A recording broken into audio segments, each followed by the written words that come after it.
All right, I started the recording for this session. So this workshop, this presentation will be recorded. It will be posted within a day or two on DRPT's Olga website, free to download, to listen again. Also in the handout section of the GoToWebinar, there are two handouts. You can download the agenda, and also you can download the slide presentation for this. So feel free to do that during now or sometime during this. But again, if you don't get the slides, you can come back to Olga just in the news and information section. That doesn't require you to log in, and you can listen to the presentation, and you can also look at the slides there.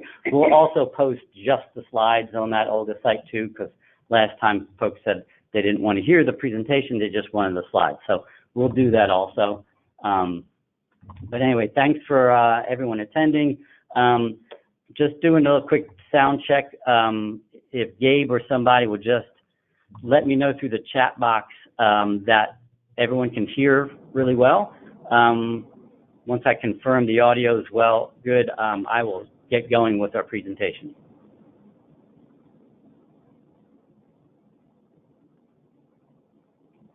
All right, so Gabe says it sounds great. I'm assuming that's good for everyone else because Gabe's remotely, he's not here in the room.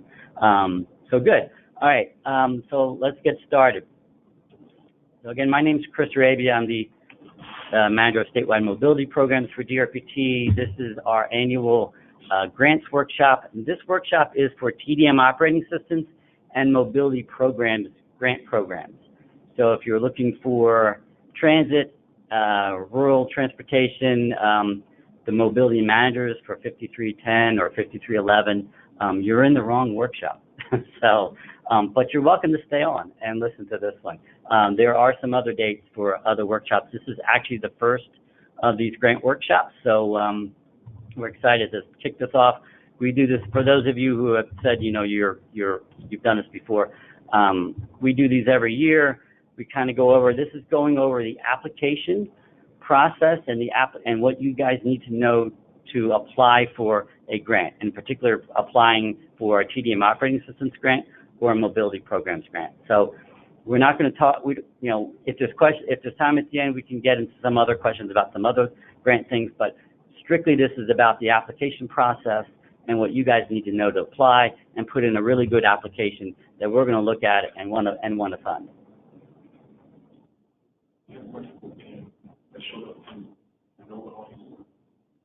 Okay, hang on a sec.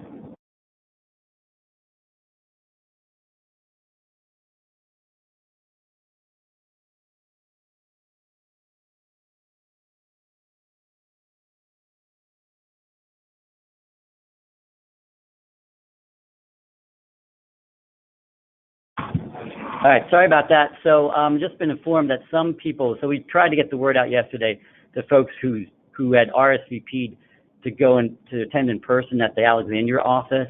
And well, I think some of you have seen that and then signed up online. A few people actually came to the office, so they're trying to get connected there. We don't know if the connection's going to work. So I'm going to slow things down a little bit and see if they can get on there.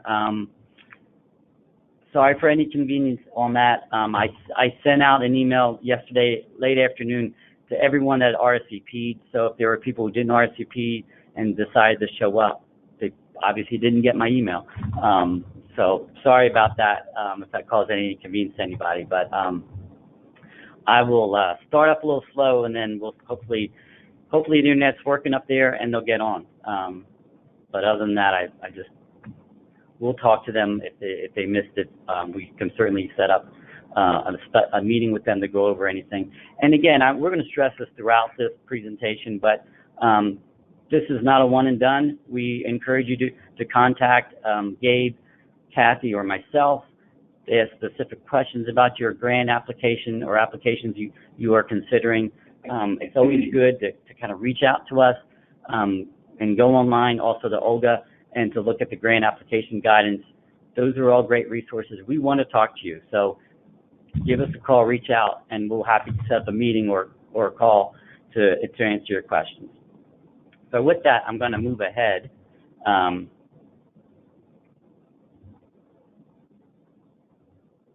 right. So this is our agenda. Like I said, you can download the agenda from the little from your menu box,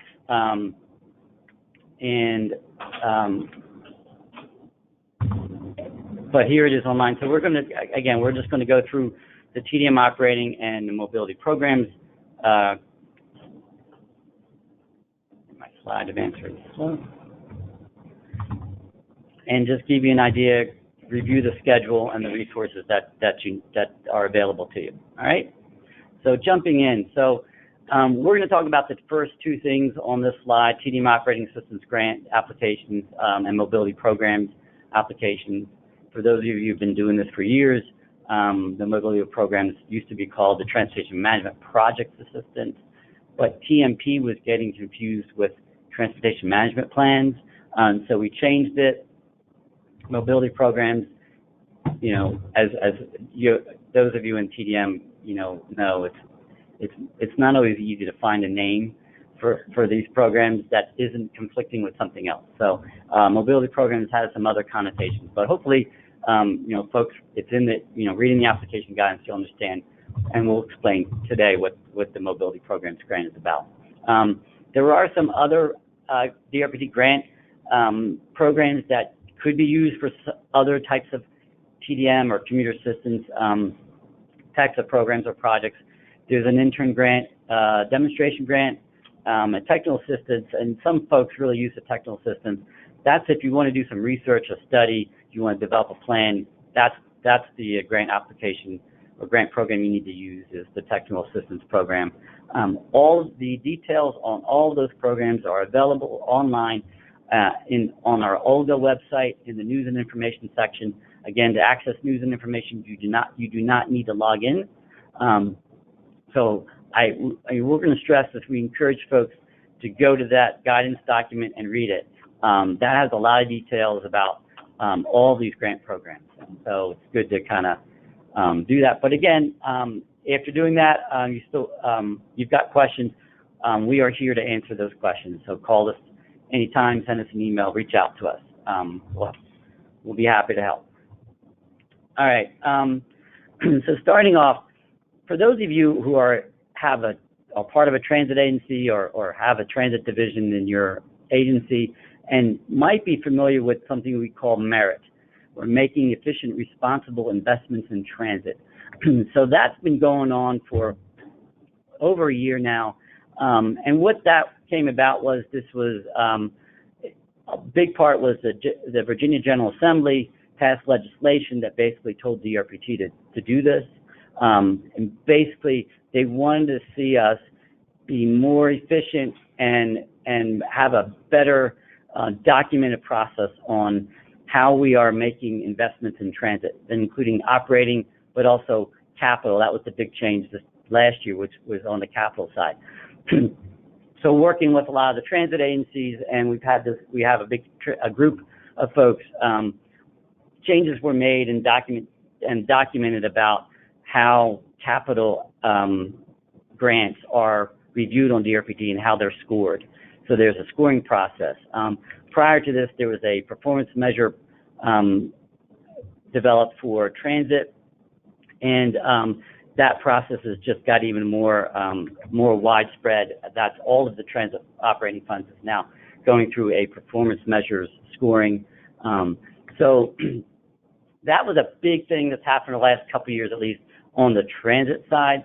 So we at DRPT looked at that. We said we saw the writing on the wall, and we saw, well, okay, it's only a matter of time before the General Assembly turns its attention to the TDM grants, even though obviously it's a much smaller amount. But still, if we ever wanted to go before them and do anything or go to the Secretary's office and look at additional funding, we're going to have to go through this. So a little over a year ago, we started doing that. We started looking at the TDM grants program, looking at ways of how we can be more accountable, how we can, add efficiency and measurability to the program, maximize the results, and demonstrate that the TDM grants are a good investment for the Commonwealth. And so we started that process. It's an ongoing process, so we haven't finished it, but we made some changes last year to the application, and we're making some changes this year for the application, and also the goals and things that we do with those programs. So a lot of it is stuff that it's not really changing the way we do business. It's basically just measuring that in a better way and being more accountable for it in a way that anybody looking at our program can say, oh, this is how you make those decisions on grant applications and how much funding you're given. So overall, good thing, but it's a little bit of change in some cases. So that's what we're doing. Part of that process also, looking at transportation demand management, as you folks know in the industry, that is the broadest term imaginable that you could put on a program. VDOT does transportation demand management, but they don't have grant applications for that. Their park and rides, their signalization that makes optimizing signal controls at intersections, that's TDM. The express lanes, that's TDM. So with the advent of Smart Scale, TDM got really kind of pigeonholed in that process because it doesn't fund operating to park and ride lots. So we want to kind of distance ourselves from the broader term of TDM because we are very specific about what we fund, and really we fund commuter assistance programs. And a lot of your program names have commuter assistance program in the name. So we're kind of using commuter assistance programs more so than TDM, just so that folks who aren't real familiar with what we do can have a better understanding. The term commuter assistance program is a little bit more understandable than transportation demand management. So you'll see us use those terms interchangeably, but that's kind of where we are. And we sort of piggybacked off the Merit logo and just added commuter assistance programs just to say, hey, we're doing Merit for TDM. We're doing Merit for commuter assistance programs too. All right. So one of the first things that we tried to do before last year's application process was look at the grant application process and look at where there's some problems areas, where there's some issues that we can improve. And a lot of this came from you guys telling us too. So the biggest issue that we have with the application process, and those of you who have completed the TDM application online know this, the OLGA application is very minimal. It's like 3 boxes, the text boxes to fill in. We tried to, through the application guidance, put in a lot of detail what should go in there, but people interpreted that a little differently, so we didn't really get enough program detail. So when we said, oh, we want to approve this grant, when someone kind of looked behind us and go, well, what are you funding with this grant? It wasn't always really detailed enough. Again, these are public dollars. We really need to be transparent on this is where the money's going. So we realized that was a problem. So we tried to solve that in prior years with some scopes in annual work plans, but that kind of added to the work of it, and it really needed to be more part of the application process. These were attached documents. And OLGA didn't really allow you to explain the expenses. You would have a line item, an expense item budget, and you'd put your budget in there. You'd have a marketing budget. There was no place to really explain in detail where that money was going, what you were planning on doing. So, and another problem was every year someone always entered their local match amount as in the other funding section. We're trying to make that harder to do, even though we always, every year on these workshops where you say, don't do that, someone always does. We've added something to hopefully make that a little bit harder to do, or at least a little note that people might see and go, oh, wait, I'm not supposed to add my local match as a funding source. And again, a lot of this was based on your feedback. We heard for years you wanted to know what DRPT was looking for as a way of applications, what are our priorities and projects that we wanted to fund, what are our goals. So before last year, we added that. And then there was this whole thing about, in some cases, DRPT is not the only funder of the program. For example, in Northern Virginia, employer outreach, VDOT funds provides funding for employer outreach. It may not be the total funding for your employer outreach program, but it is part of your employer outreach program. There's not a separation to go, oh, we do this employer outreach with VDOT funds and this employer outreach DRPT. You have one employer outreach program. So we needed to see all of that funding and all of that work in one place. So we changed the application last year to make that separate so you can add those funds. It also helps DRPT and VDOT work together and coordinate, because I heard a lot of stuff from VDOT too about, well, what are they doing with your money and how does that affect our funding? And we would say the same thing. So this helps us kind of bring us all together with a bigger picture. The other thing is, when you start looking at both pots of funding for employer outreach, you get a clearer picture of it's not just one funding or another. And in some cases, VDOT's funding was the only one that was being recorded, so all of your results was going to that, which made it look like you didn't really need employer outreach funding because the DRPT funding wasn't included in those results. So we kind of made some changes last year. We'll talk more about that later today. And then van pool was another one. We had at one point, some separate funding for van pools, and we needed to separate that out from your regular TDM operating application if you're doing some significant van pool work. So that was needed, one, to get the results to see what's the van pool funding, what results that's specifically getting, and also just seeing what work is being done specifically for van pooling. So those were kind of the main issues or problems we needed to solve. So far, what did we do? So if you did the process, if you went through the application process last year, you know that we created a supplemental application to address some of those issues with Olga's application, not having enough detail and not having a place to explain your expenses. So we have a supplemental application. In that we also rewrote the program application guidance to provide some more goals and objectives, to provide some specific things about projects that we will fund for those two grant programs.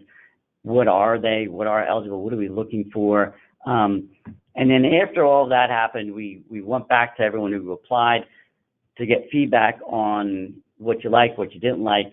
We're using those to make further refinements to the program.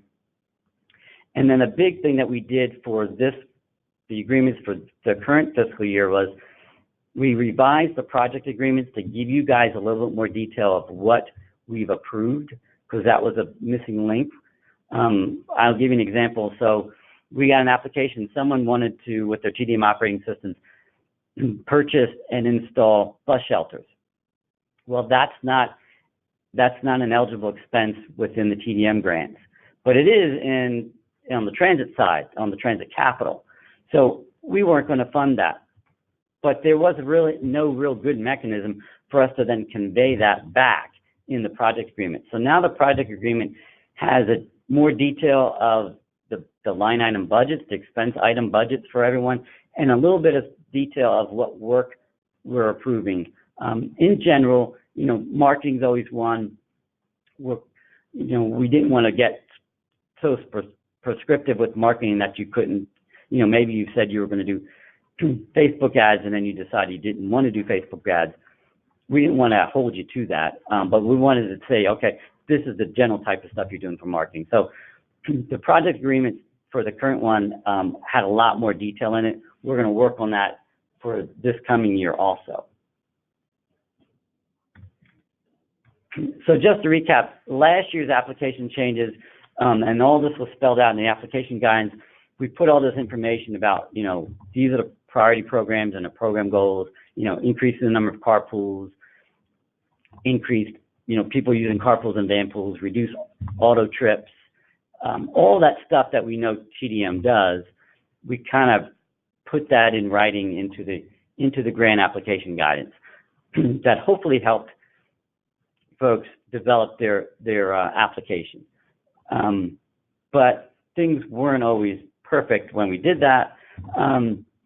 So what we found, there were some issues with the way we did the application, the supplemental application. We asked for a service area. What we wanted was a geographic area.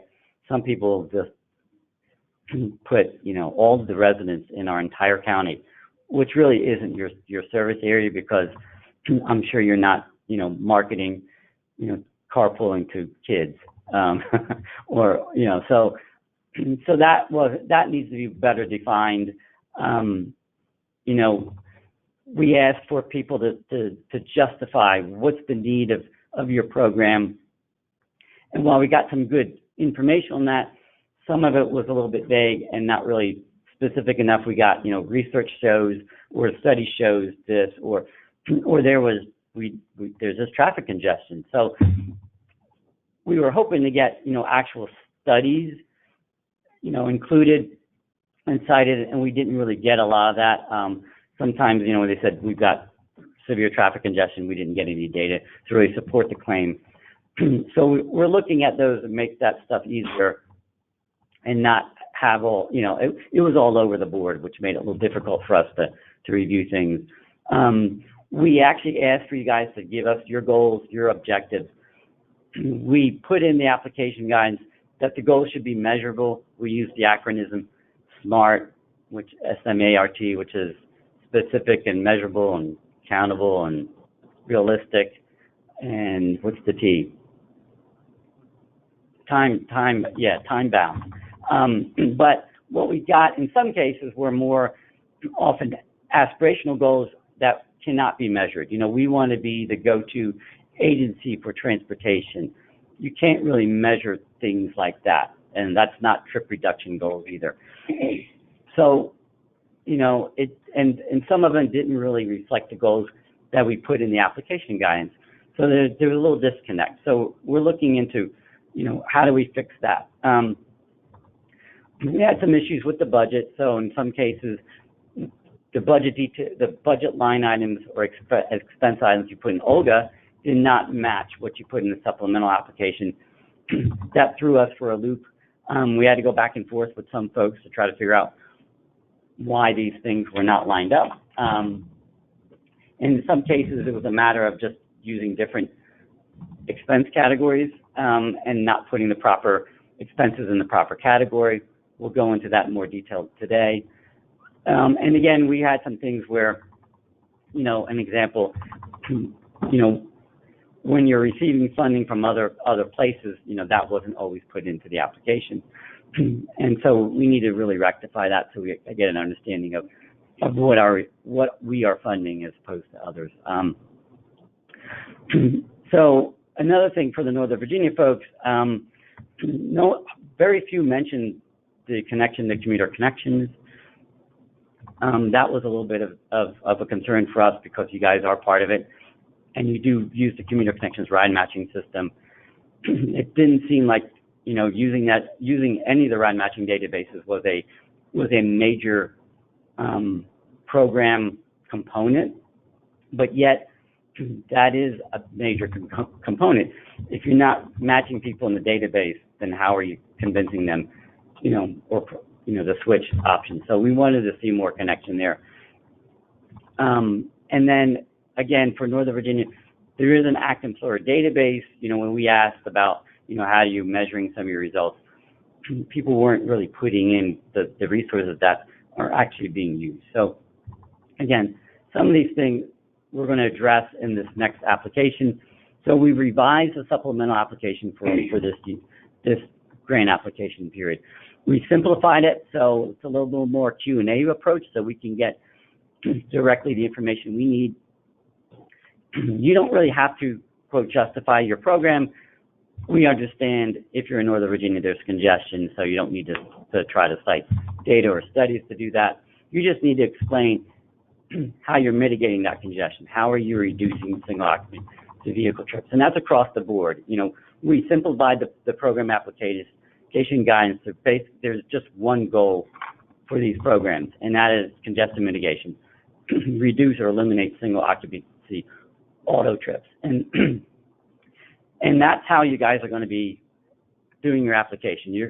The application needs to address that. How are you doing that in the most efficient way with the budget or the funding and maximizing your results? So that's kind of the big change to the application guidance. We'll talk more about that. And then, so what we're going to change over to right now is we have Kathy is going to talk about the TDM Operating Assistance Grant, but I'm going to take a few questions first. So, and hopefully we can get to all these.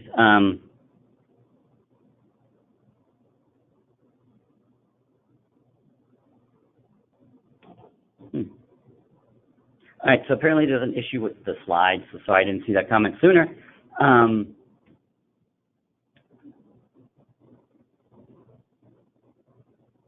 So I will try to fix that while Kathy's doing her presentation. You should just be able to see one set of slides, so I'm not sure what the problem there is. All right.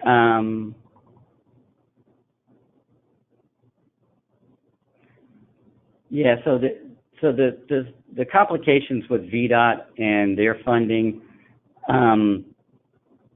we're going to have to work with you individually on that. So if you've got some folks,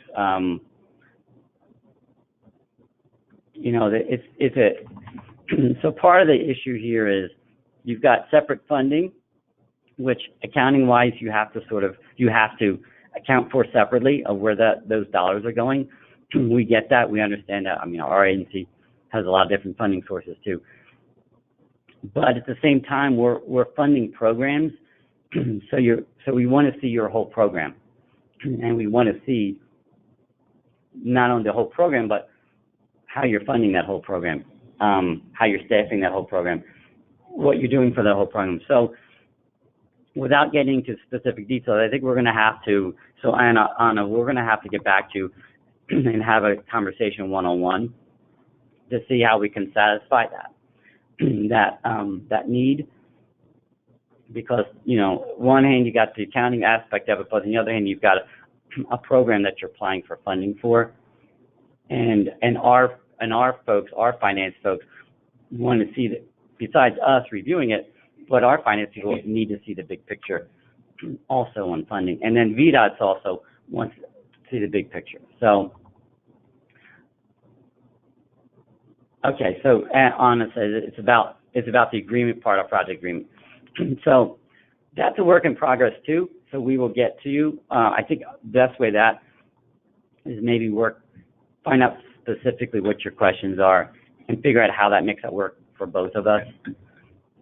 And then maybe we will need to have maybe a workshop on that just for those Northern Virginia folks who get the VDOT funding, just to make sure we're on the same page. So.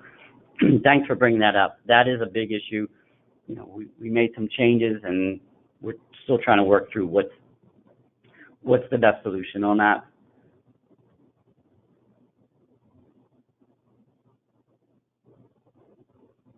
I see what you're saying. So I see what you're saying on the slide. You see the next slide coming up. Let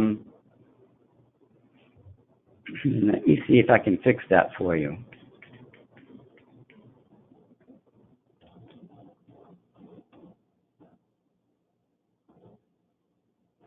All right, I will have to work on that. I'm not sure why you are seeing the next slide coming up, because really that should just be what I see and not what you see. And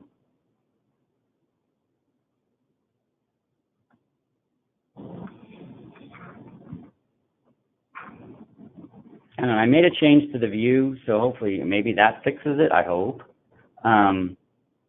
If not, just let me know, but I'm hoping you don't see the next slide up anymore. All right, hopefully that did it. If it did not, let me know. I'll work on that. All right, so we'll be breaking periodically to have more questions. It's a little easier when Kathy does it for me to look at your questions. So it's hard for me to do both. But Kathy is going to then now present about the TDM Operating Assistance, and then we'll pause there for some more Q&A, and then we'll also then Gabe will take over for the mobility program. So with that, I'm going to turn it over to Kathy. Good morning, everybody. I'm Kathy Moline. Excuse me. I hope you can hear me okay. and I am a mobility program manager here at DRPT. I've been here 8 months, so I am learning as we go along, as some of you may be learning. So I'm going to talk about the TDM Operating Assistance Program, and this grant provides funding to support the operation of commuter assistance programs, which we're now going to be calling CAP programs, that serve the public and reduce single occupant vehicle trips and increase carpool, vanpool, and transit use. Existing operators of commuter assistant programs in Virginia are eligible to apply for this grant. If you are new, a new commuter assistance program, please contact Chris Gabe or I to discuss the requirements of establishing a commuter CAP program before applying for the grant. And you can find the TDM Operating Assistance information on page 44 of the FY21 Grant Program Application Guidance. Okay, so this year we set up a program goal, and the goal of the TDM Operating Assistance Program is to mitigate traffic congestion, which is the elimination of single-occupied vehicles, SOVs, and auto trips by shifting SOV trips to carpool, vanpool, and transit. So the other goal is to increase carpooling, increase the applicant matching in your ride matching databases, and applicants must demonstrate that their program achieves measurable congestion mitigation by taking SOVs off the road. Hang on a sec. I'm going to... Okay, eligible expenses. There you go. Eligible expenses. This grant funds your general day-to-day operations of your CAP program, which includes ride matching services, marketing, promotion of ride matching, and non-SOV travel modes.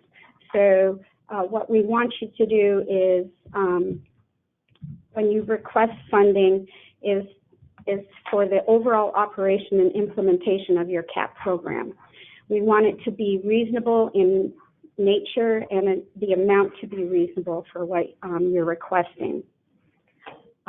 Your expenses should reflect an effective program that achieves maximum results with minimum cost. So some of the eligible expenses are your advertising, marketing, promotion, media buys. This includes design and ad placement. It also includes, we also want you to talk about congestion mitigation modes, such as carpool and guaranteed ride home. Printing, reproduction of promotional and marketing materials, we do fund that, and promotional items with a value of $5 or less.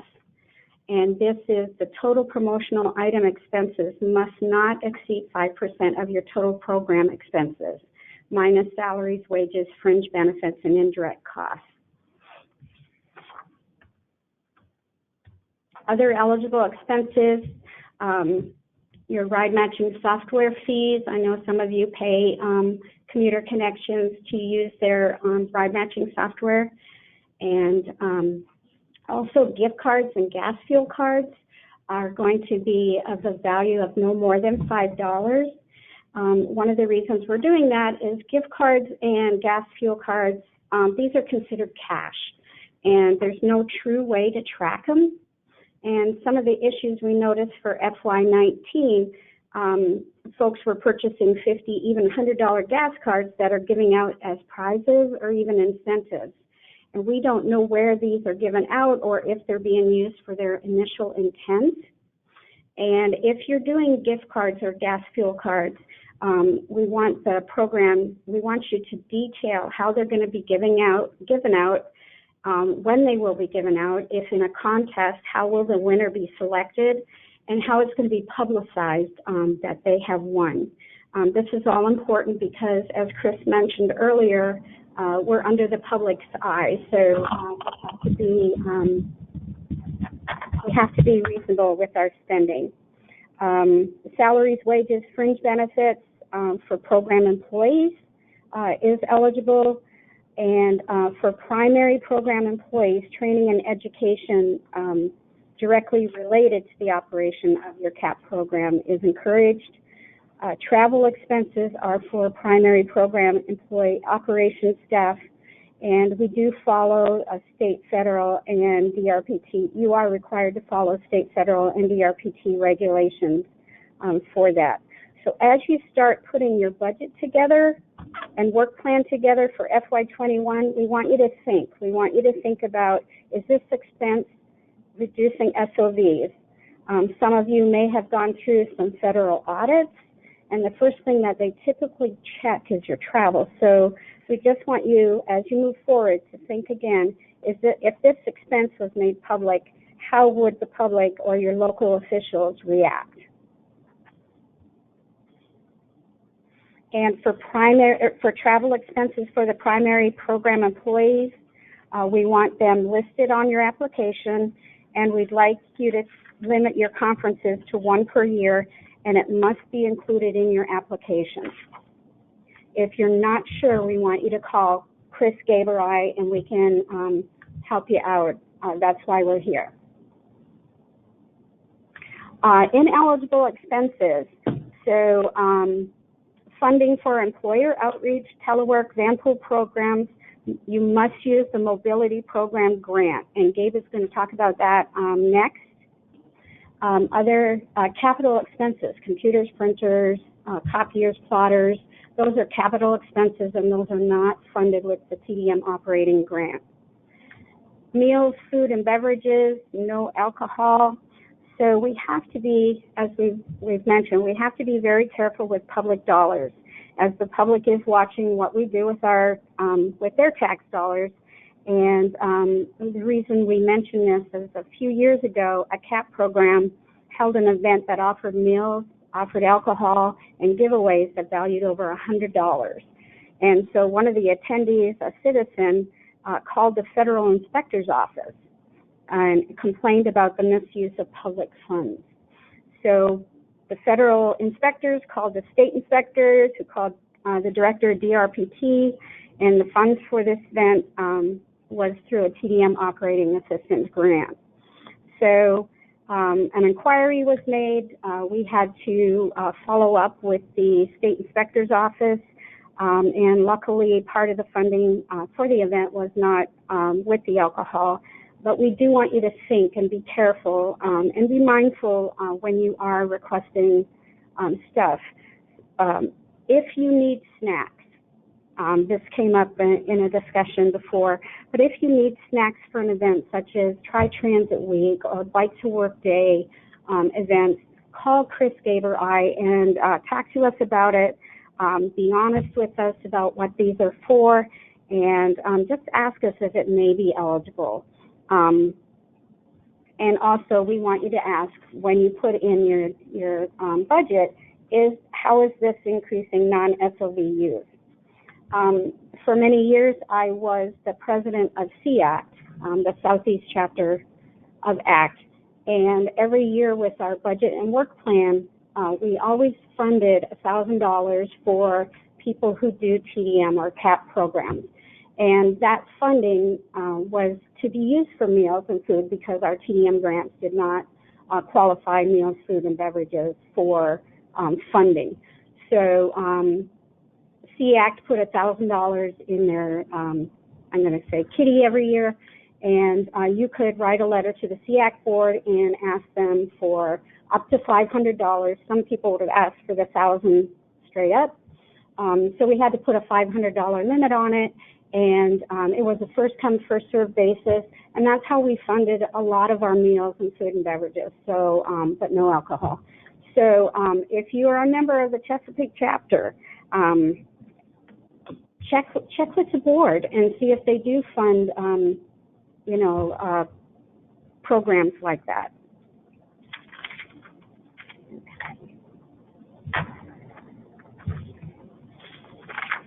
One thing about ineligible that I do want to mention again is a lot of our applicants include sponsorships, but again, we want you to be careful and very mindful with your sponsorships because some of them have included in the past meals and alcohol. So just be, we can't stress it enough. Just be mindful.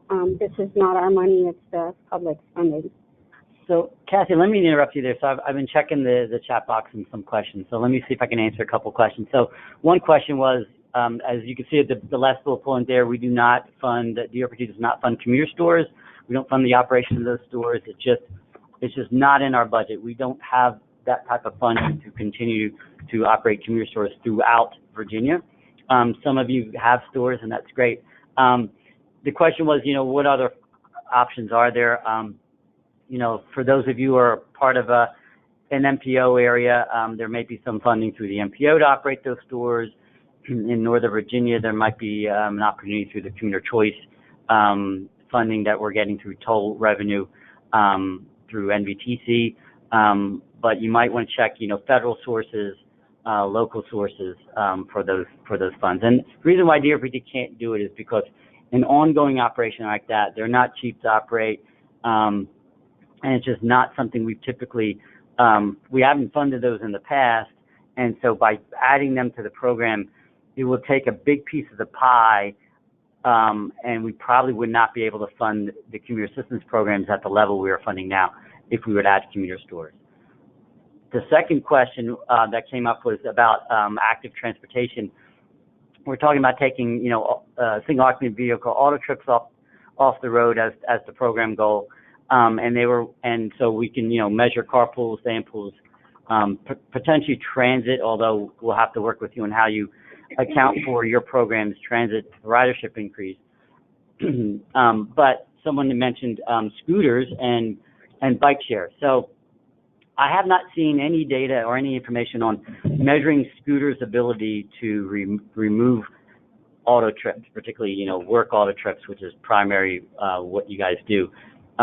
So that's going to be a tough sell, but even in bike share, if you have a method of measuring trip reduction, and again, a lot of those trips for bike share and even scooter trips, we know anecdotally those are sort of more recreational or trips that probably would not be made at least that's what's going on here in Richmond. So if you've got some way of really, measuring it where, people couldn't, it would stand up to scrutiny, trip reduction based on, for scooters or bike share, we need to see that before you put in a application. If you, have some information from what's going on, I haven't seen anything through the Commuter Association for Commuter Transportation, but if you guys know of anything going out the rest of the country, we are very interested to see how measurement like that can be made. I know up in DC area, the Council of Governments, I haven't seen anything coming out of there, and they're usually pretty much on the forefront of these types of measurements. So again, I would say if you're considering doing that and making active transportation a basis of your trip reduction program, contact us right away and provide us with the information and how you plan on measuring that. And if you've got something from other folks. So I wanted to jump in. I know there's some more questions, but I wanted to just jump in real quick to answer those too. Okay, Chris touched a little bit on this earlier, revenues and other funding. You are required to report all revenues generated by the program. Revenues are generated by the operation of your program, and this is to go back into the TDM or the CAP program. Funding sources other than TDM operating that is used to help fund your CAP program. An example Chris used earlier was the VDOT funds for employer outreach. These have to be listed on your application.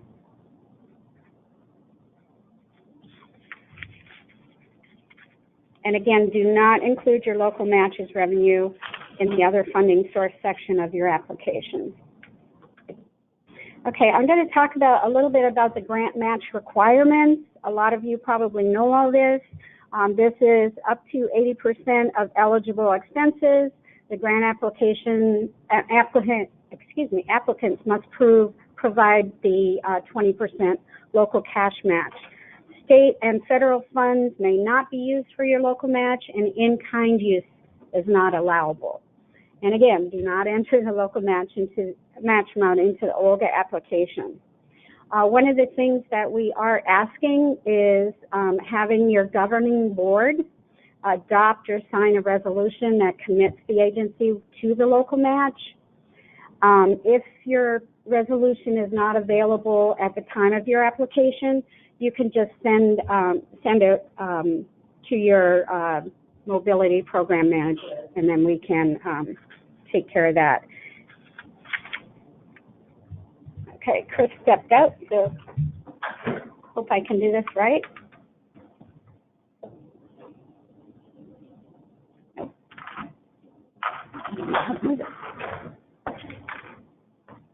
Sorry about this.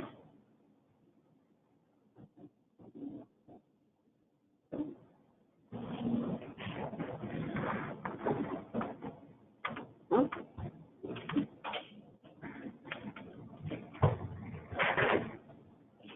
Can't move it forward, Chris. Sorry about that, folks.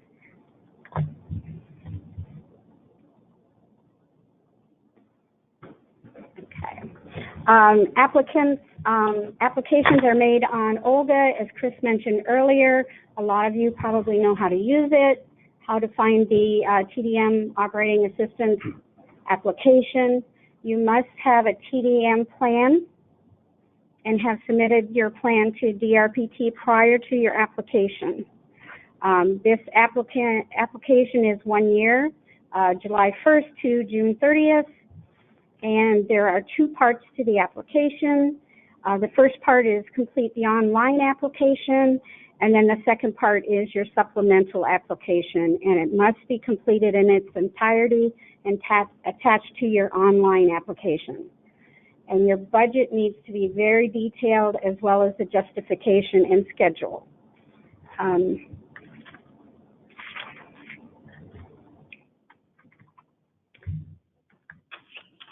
Okay, so guidance and requirements for completing your online portion. We want the program name, program description, which needs to be detailed, a detailed description of the operation of your program, components of your program, how it will be implemented, and how funds will be spent. The justification, again, we want to know how your program is reducing SOVs in your program service area. The budget of other funding sources, again, we've talked about that a number of times. We want to know if you're getting like the VDOT Employer Assistance grants, revenues, any revenue, again, we talked about this earlier, generated from the operation of your program. Some of you sell transit passes, some of you sell the Easy Pass, some of you sell some of your swag. Any of that stuff we want to know about. Operating expenses, there is a drop-down list, and we'll show you that in a little bit. We have updated it. We want you to avoid using the other category. If you don't see a category on the drop-down list, you can call Chris Gaberai. Program schedules, again, is July 1st to June 30th, the following year. We want you to write your milestones down, your events. If you're doing RFPs, if you're hiring staff or hired new staff, or contractors, any major promotions. We had a really great year this year for Tri-Transit Week. So write that information down in your application, Bike to Work Day, week, contest, any surveys that you're doing. And again, if your local match resolution or certification isn't available, you can send it to Chris Gaberai when you do receive it. And Chris had mentioned this earlier. Make sure you correctly list your expenses in the correct drop-down. And we'll give you some examples of those in a bit. Conference registration does not go under travel or dues and subscriptions, and promo items do not go under advertising and promo media. Okay, the supplemental application, you can download it from OLGA, and you should complete it online before submitting the application. The attached form for your supplemental must be in a Microsoft Word format. I can't stress that enough. We had a lot of work last year trying to transfer these over to Microsoft Word.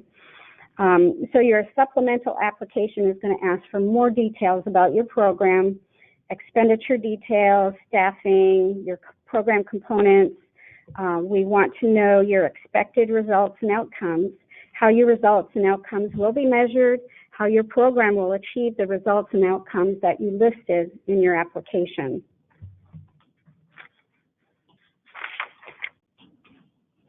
So your application criteria, DRPT will be measuring and evaluating your database for increases in the number of registrants. We want to know the number of new ride matching requests that you entered from the prior year to this year. And all components included adopted TDM plan. We want to look at that. Has the applicant adequately identified your local cash match? And we want to know the number of progress and results of your current and open executed grants for the applicant agency. And we can't say enough that the goal of the program is to mitigate traffic congestion, which is the elimination of single occupied vehicles and auto trips by shifting SOV trips to carpool, vanpool, and transit. You have to demonstrate that in your program application. All right, thanks, Kathy. So I'm going to try to get to, or at least get to some of these questions. Let me scroll up here and just make sure. So if I miss a question, just let me know. And then Gabe, let me just do some of this before you jump in here. Okay. All right, so I think I got to that.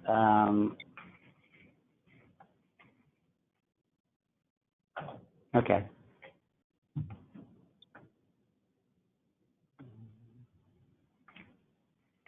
All right.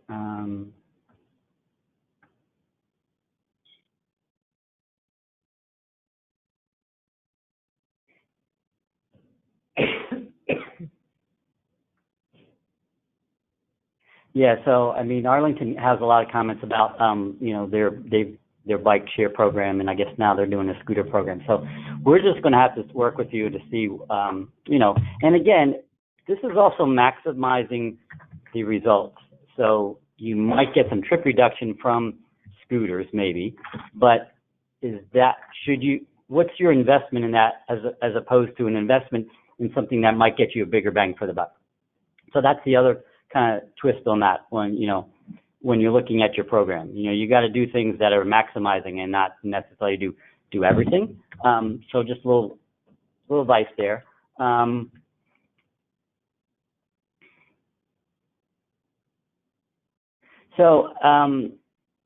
Yeah, a little bit about, there's a question about covering laptops and things. So those of you, and some of you have been around for a long time, so you know that back before the ride matching systems went online, we installed software on your computer, and that was the only computer that could be used, that was used for ride matching. So you didn't use that for anything else.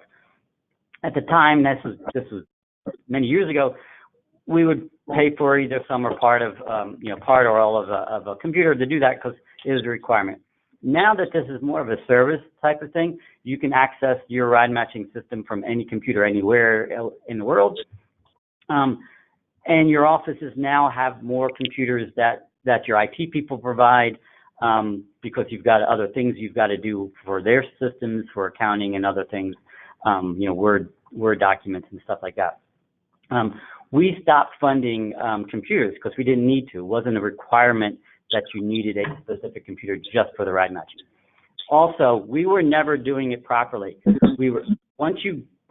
computer is a physical asset. It's a capital asset that needs to be inventoried, and it needs to be documented what's going on with that and where it's going, and if you need a replacement, when you replace it, when you purchase it.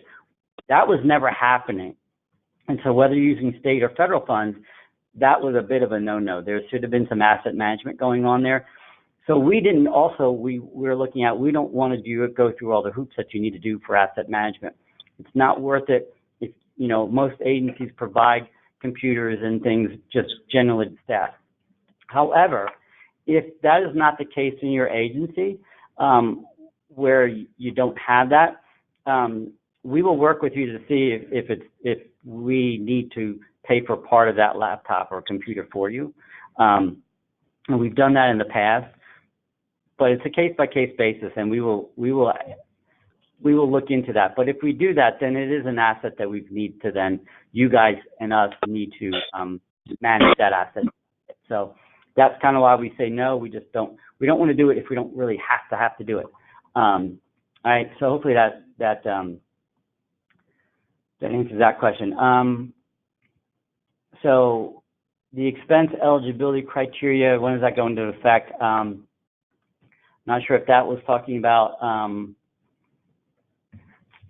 what Kathy was mentioning overall, or so we've always had in our grant application guidance document, we've always had things listed that these were eligible and these were not eligible. Now, we can never list everything, all right? And we state that. And so for years, we've had that in there. And for years, we've also said, if you don't see it or you have a question, contact your program manager to get approval before you have that expense. So I will suggest that too. These go into effect. They've been into effect for years. Over time, sometimes things have been tweaked a little bit. For example, promo items, things were getting way out of hand where people would have funding left over at the end of the year and they would buy, you know, $20,000 worth of promo items, which was like more than 20% of their grant application in some cases.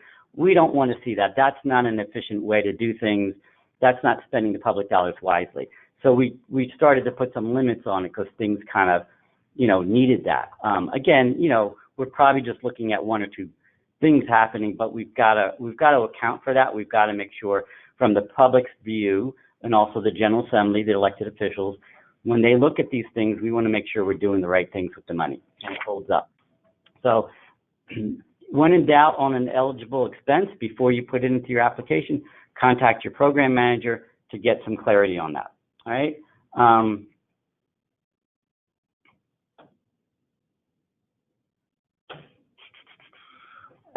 So more on the commuter store funding. Again, we don't fund the commuter stores. You'll have to look at some other options for funding commuter stores, including your own jurisdictions where that store is. Again, we just don't have the bandwidth for our funding pot to do that. And it would probably hurt the more rural, smaller programs because money would be taken away and put in the urban programs to have those commuter assistance programs or those commuter stores. So again, we've got to look at, when DRPD is looking at funding, we're looking at the entire Commonwealth. We're looking at all of Virginia. So anyway, so hopefully that answers that. Again, if you got more questions about commuter store funding, you know, reach out to us.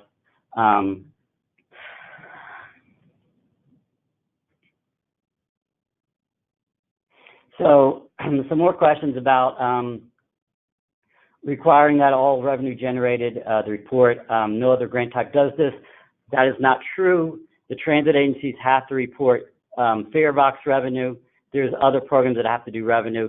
On the transit side, if you're getting federal funds from the feds, you've got to report that also.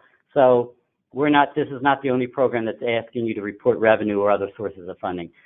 It happens across the board on all of the DRPT funds, particularly in transit. So again, read the application guidance to get some more knowledge on those things to help you, you know, with some of those questions. A question about sponsorship. I'll let Kathy take this one. I can't see it. So the question is, what if you know you're seeking sponsorship for some events, but don't know the amounts when submitting an application?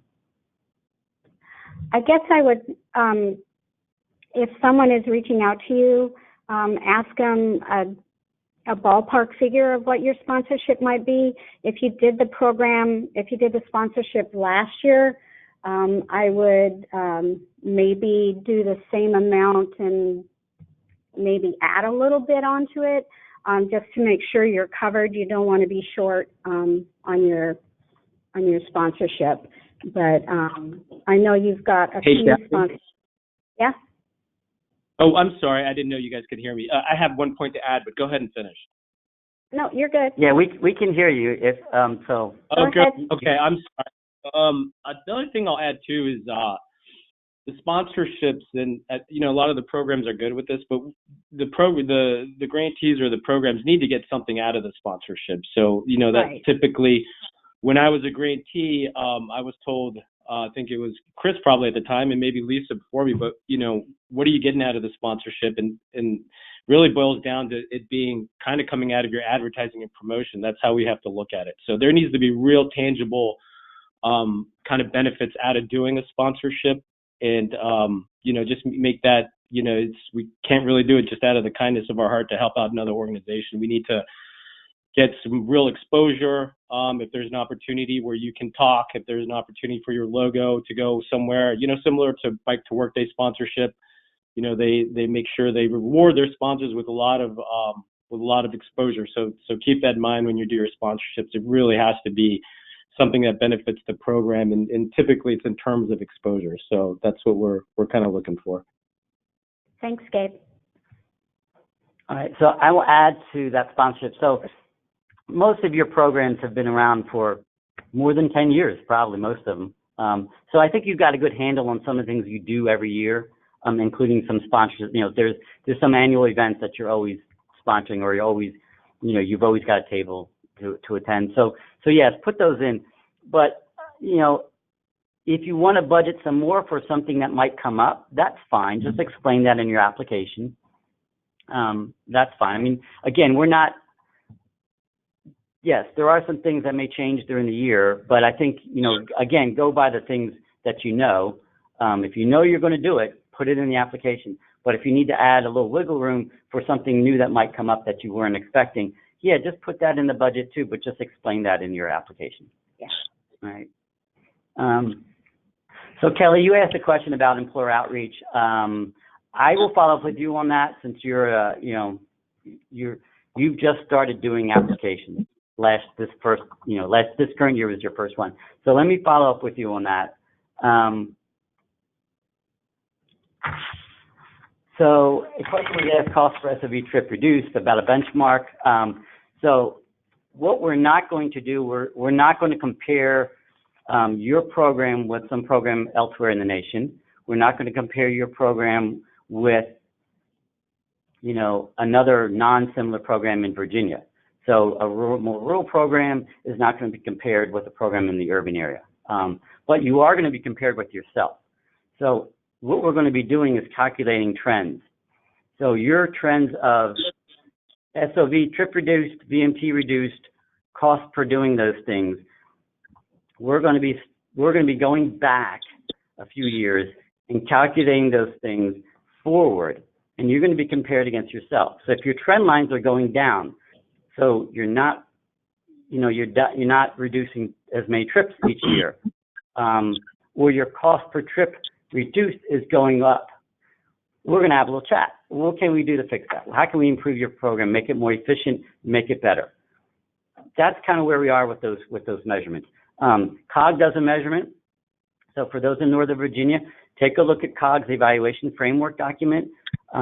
That's kind of the model we're using, because that's been tried and true. It's been vetted through elected officials. That's where we're getting our information.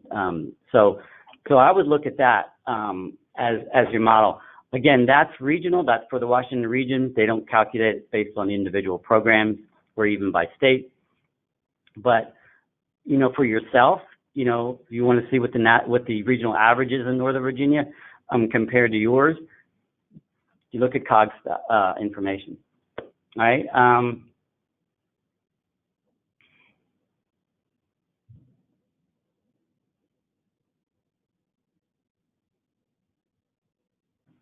So I'm also, all right, so just a comment about,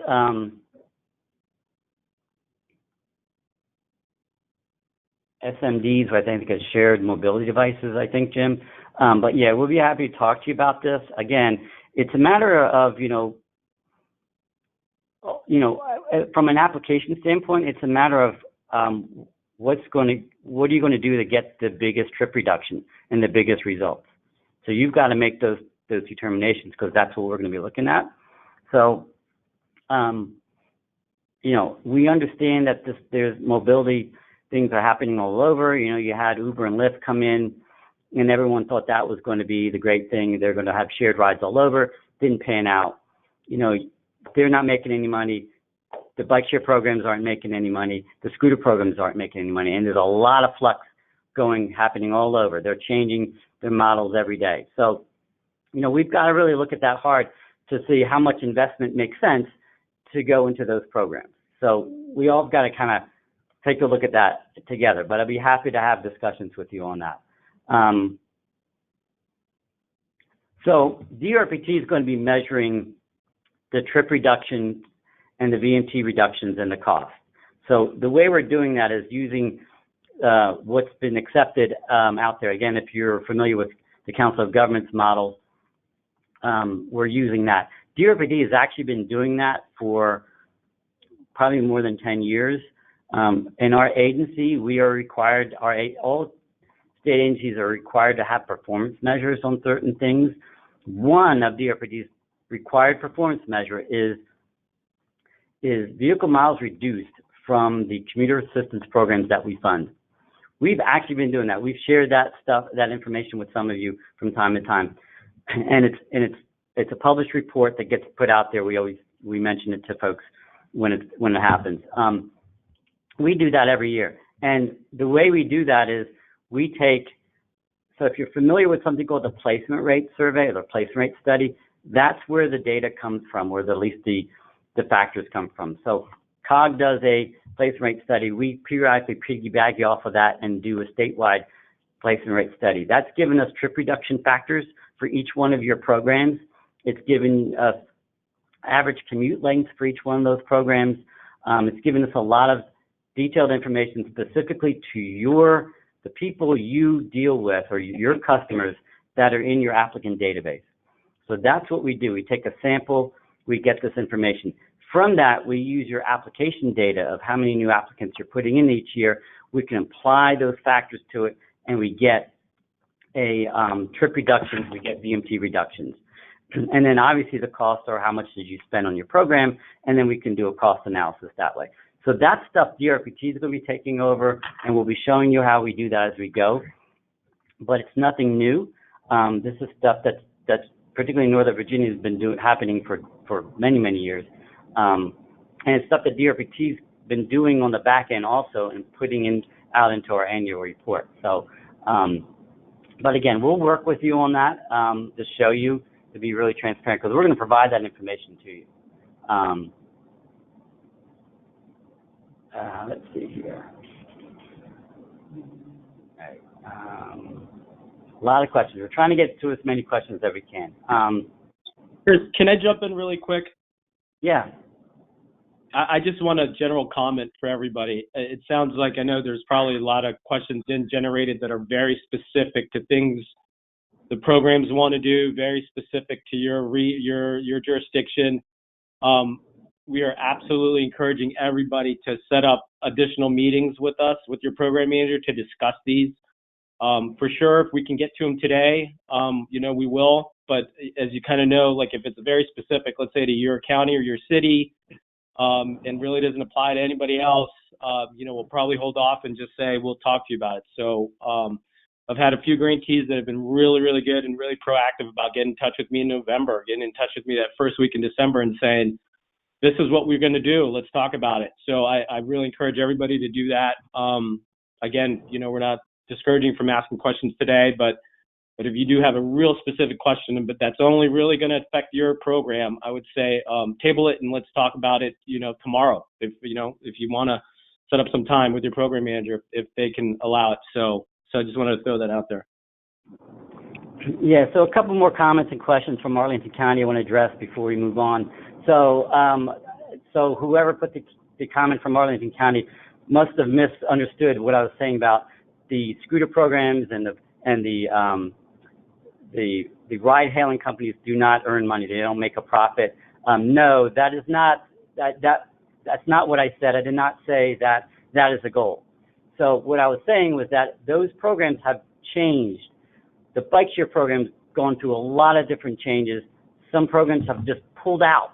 You know, Uber and Lyft were in certain areas doing certain things on their pool programs, and then within months they pulled out.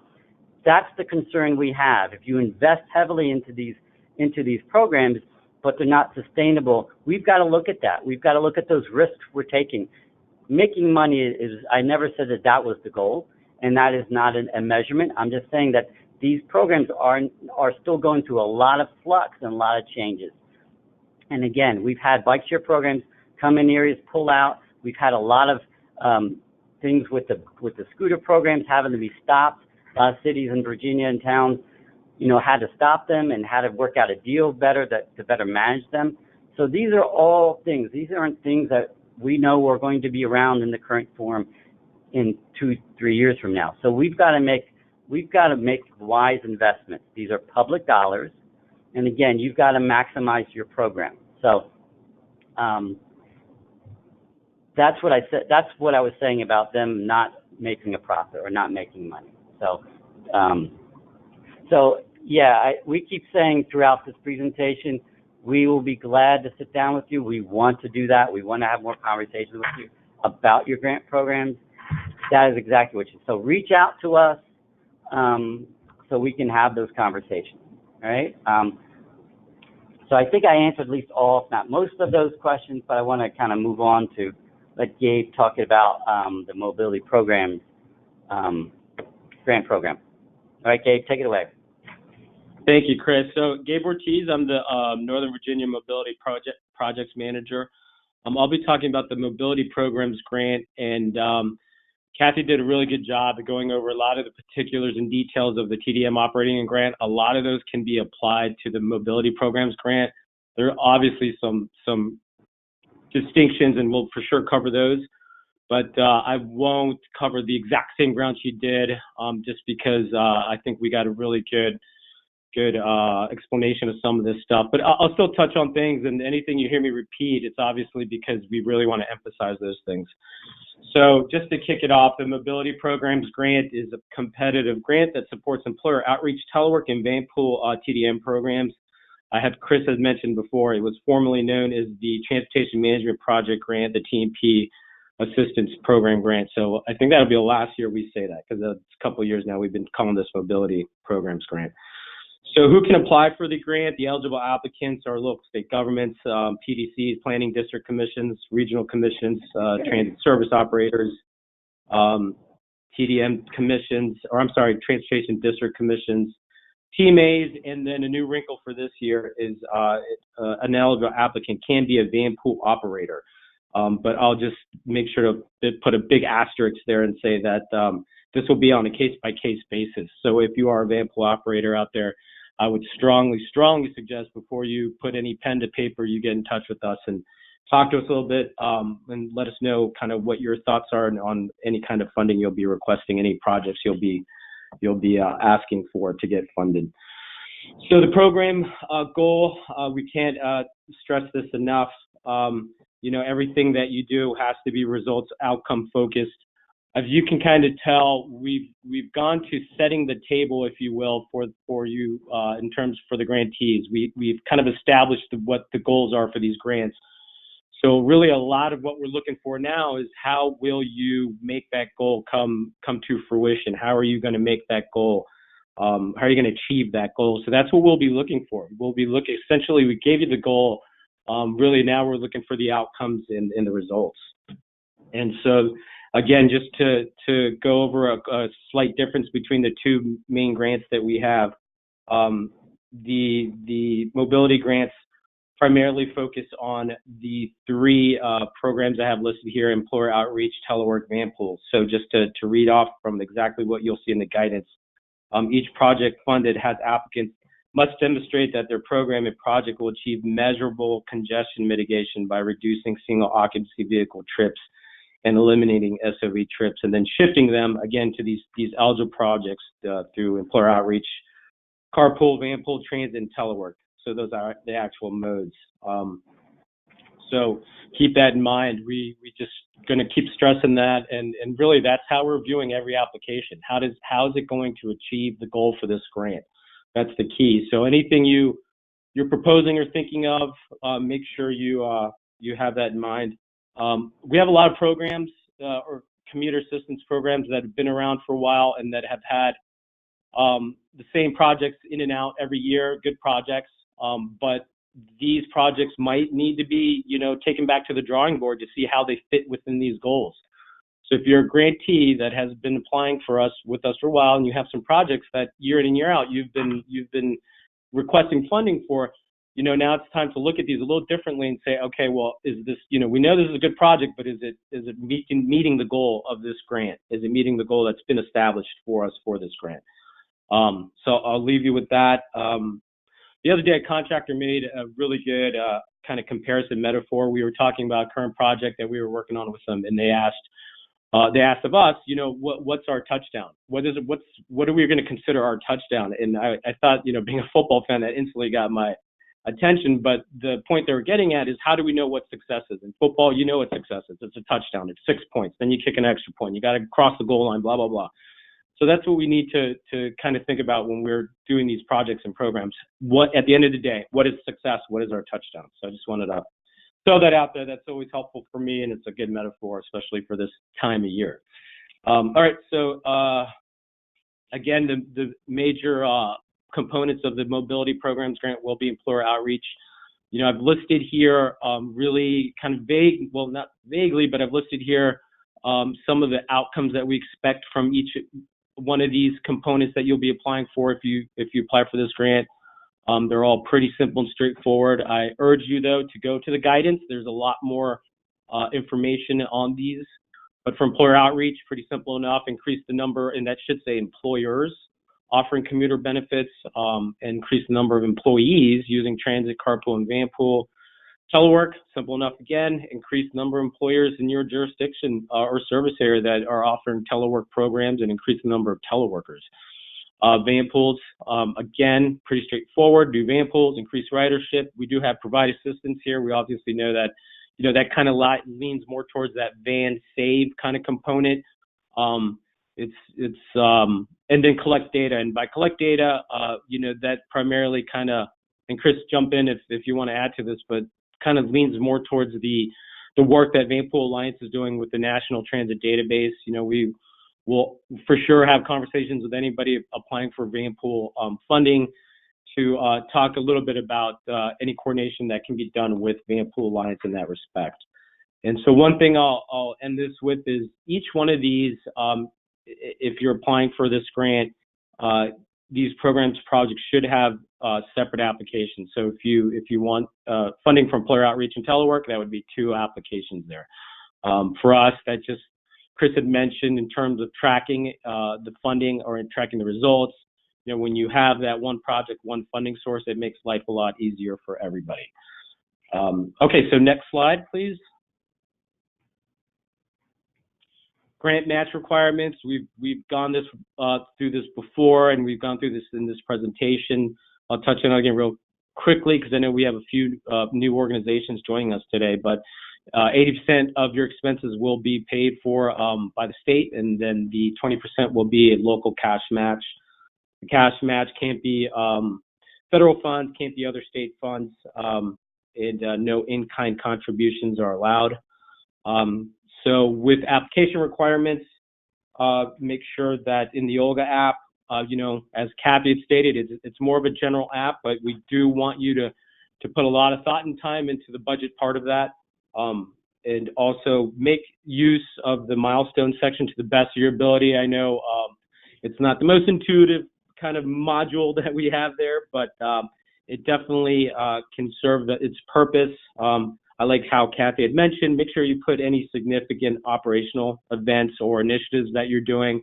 And also, I think it works really well when you're having a campaign, at least letting us know when the campaign will start and when the campaign will end. I won't belabor this too much. I know in previous slides here. Kathy went over this section in a lot of detail, but we just want to reiterate that the budget, both in the supplemental app and the Olga app, has to be as accurate as you can. It is not easy doing this 6 months in advance. In some cases, almost a year in advance of when you think you're going to spend money. But we need to have that be as accurate as possible, and again, put as much research as you can into it. So the supplemental app will have some changes to it, but overall should be the same. Again, we want to make sure that the descriptions of the projects are very detailed. I always, look for the 5 W's, the who, what, when, where, why, to the best of your ability. Try to answer those with every project description. We'll be we're looking for that more detail for the program and the expenditures. We'll touch on this in a few slides down the presentation here on some of the specifics of that. And so with the program budget, again, I'll reiterate that any, we need to have any state funds that you're getting included here, any federal funds you're getting included here, including donations. I don't know how many programs get donations, but if you do, please make sure to include that. Another friendly reminder not to enter your local match. We're getting really good at that. I don't think we only had 1 or 2 applicants do that last year. And so make sure for any of our TMAs that are out there, if you're receiving any funds from a city or a county, you got to include that in addition to any membership dues received as well. And then it goes without saying, if you're getting VDOT money for employer outreach, it absolutely needs to be included in there if you're filling out a employer outreach grant. Revenue, probably not too applicable to a lot of the programs, but any revenue you get generated, make sure to enter that, or at least that you anticipate getting throughout the year. That includes any merchandise, transit, commissions you get from transit passes, selling of transit passes or easy passes, any advertising revenue, any fees that you collect for any kind of event or anything along those lines. Next slide, please. Again, we'll cover this in more detail, but I just want to, these are one of those things, you've probably heard this now 3 or 4 times, so we really want to make sure we make this really clear that when you're filling out your budgets, especially in the supplemental app, do your very best to try to include those expenses that kind of make up the amounts for each expense line item. That's going to require some research now and some planning. Start that as soon as you can. If you anticipate these expenses, obviously don't want the day-to-day, but if you have like significant expenses, you can anticipate in some of these expense line items. Make sure to include that in the budget detail in the Olga supplemental app. Again, for salaries and wages, just a few reminders. Make sure you include those hours for any of the staff that will be working on the grant or project. Travel, make sure to include overnight, who's going to be going. Some of these things are really tough to kind of forecast, especially the flights, but if you can give us a range and probably just go to what you think, in a conservative, or, not conservative, but the opposite, what you think the most would probably be. Excuse me. Make sure to include that. Professional services. We had a few grantees get a little confused here. You only list those hours charged by the contractor for the professional services expense line items. Everything else needs to be kind of separated out across the other choices that you have. So make sure to include that. Next slide. So again, Kathy went over a course of at least 3 to 4 slides for this. So I'm gonna, instead of going through this, bullet by bullet, I just want to stress that every application will be looked at with the goal in mind. And so for mobility programs, that's to mitigate traffic congestion again, but with that specific using employer outreach, telework, and van pooling as your tools to do so. So that's the key to remember. Applicants got to demonstrate that the program is going to achieve that measurable congestion mitigation. So that kind of goes back to, if you've had some long-standing programs that you've been doing, now you really need to let us know. Maybe you haven't done it in the past, but now is starting this fiscal year, how are they going to achieve the goal specific for these grants? And then the other thing I'll touch on this slide is that second bullet where it says, we'll be looking at these based on the realistic expectations. As a whole, your programs serve your jurisdictions, your service area, your city or county. But each project, it can't be a realistic notion to say that a certain campaign or initiative is gonna cover every mile of your county or city or jurisdiction. So one thing we'll be looking at is if you do have a project, we want to know exactly who you're targeting in the actual geographic area. You can't reach the entire county, but you can reach all the employers within a certain area code in your jurisdiction or in a certain corridor. You can reach out to all the households around a specific park and ride lot. So that's what we'll be looking for. If you have a project, if you have a program, who exactly you're reaching and where are they going to be at? That's really key. I know there's some caveats to that, and that's not really clear cut. So if you're having troubles with that, like we had mentioned before, definitely let us know. One thing I also noticed that programs have run into troubles they've run into is if you're in any way, shape, or form going to partner, coordinate, lean on another organization or entity to see a project through, we want to know that they, at a minimum, have been contacted. So, like I've said, one trend I've seen throughout the couple years I've been here is, we all start the fiscal year fresh and we want to get going, and that one organization you were really leaning on, you just now contacted them and they said they can't help, or they can't help in the capacity they thought they could, or that company is now out of business. And so when we start, when I do my first quarter meeting, I say, hey, how's things going? Well, that program or that entity, that organization, they're no longer around. So we're kind of dead in the water now. We got to shift gears. So if you're going to work with Waze, contact them now. If you're going to work with commuter connections, contact them now. And by now, I would say, tomorrow if you can. The grant cycle doesn't open until December. But, you got from December pretty much through February 1st to get in touch with these organizations that you plan to work with. Get a commitment from them as firm as you can now. If there's a chamber you want to work with, get in touch with them now. Say, hey, we're planning on this next fiscal year starting July 1. Will you be able to help us? So I just want to throw that out there because it's really a common theme I see amongst grantees and kind of a landmine that they run into when the fiscal year starts. So next slide. Excuse me. I just wanted to throw this out there. We've talked about this with the supplemental app. One thing we'll try to do this year, I know the NOVA applicants have noticed in the past couple of years, what I've been doing is kind of using a separate document to highlight questions and issues I have and points of clarification, and then I have you kind of answer it on that separate document. Well, it's just in terms of document management and integrity and application, consistency, that's just not working. So what we're going to try to do this year is have any comments or questions directly put on your supplemental app. Typically, they'll probably just be the comments, and I'm sure you guys are familiar with Microsoft Word and that comment function.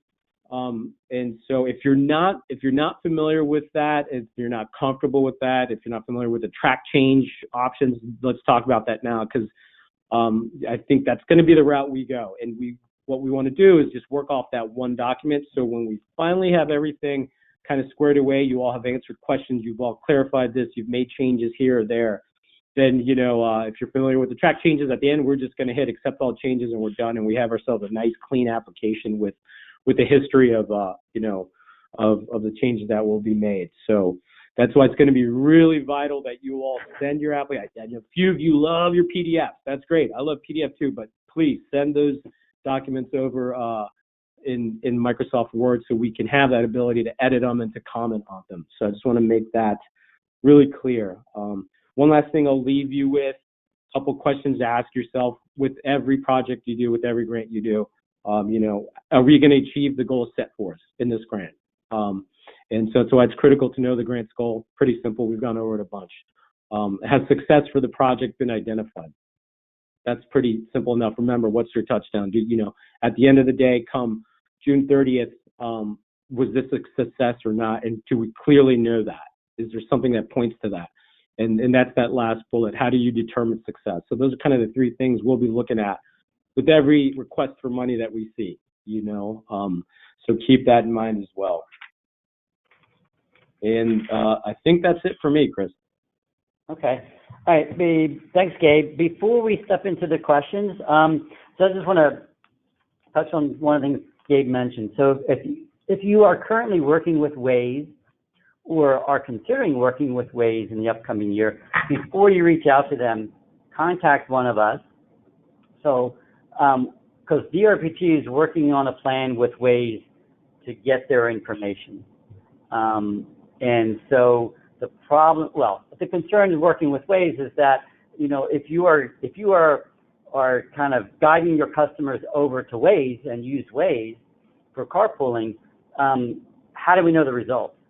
So you could be losing results by doing that. You could be lowering your program's effectiveness or the look of it, because we don't have a measurement in place. So DRPT needs to work on that with Waze to figure that out. And I think there's a solution in there, but I think we've had a couple people kind of jump ahead without contacting us, and that's why we always say contact us so that we can work together on these things, because it's a statewide thing, not a local thing with Waze. Waze isn't just in your area; it's throughout the state. So DRPT is working on some things to kind of work with Waze on to figure out how we can get their data so we can claim some of those results for people who might be carpooling through Waze if we are promoting Waze. So contact us about that. So, but I think there's a way sorry to do about that. I should have used another okay. example. I didn't mean to open up a can of worms there. Actually, that was a great example, because I know there's at least a couple people that have already reached out to Waze. So just let's work together on this. Is basically my point. So, all right. With that said, let me go back to the question box and let's see what we've got here.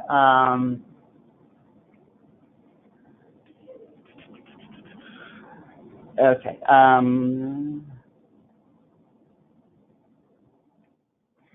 So the question was, does employer outreach under this grant, I'm assuming it's the mobility programs grant, only allow staff to talk about carpool, vanpool, and transit? So I guess I'm not sure. I don't know if that was a follow-up to talking about bike share and scooters, but I think what you're doing with employer outreach is trying to get the employers to promote or adopt some policies or some programs for their employees that will get their employees to drive less, so to the office. So whatever that entails, any modes that would get them to do that. So that where we can also, where they're driving now and then they're not going to be driving. That's what we want to do. So, obviously, if an employee works, a block away and they're walking right now, okay, they're already walking. There's not a whole lot you can do about that. But we want to get those people who are driving their cars and parking to get them into some other mode so they're not doing that. They're arriving to their office in another mode. So that's really the basic of employer outreach. And that includes, getting employers to do, commuter benefits for, carpools and vanpools. So, that's a big part of it for sure.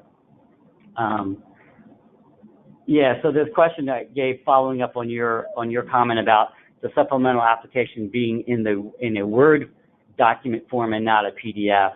So yes, it's so that DRPT can add our comments directly into that application, and we can share that with you. So it's one document, and as Gabe mentioned, so we don't have these other straggling documents that you don't necessarily see.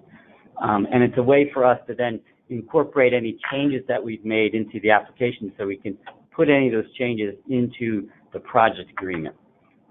So we'll be making comments within your application. We'll be asking you questions and having those answers right in that supplemental application. And it's a lot easier to do that in a Word format than a PDF. So yeah.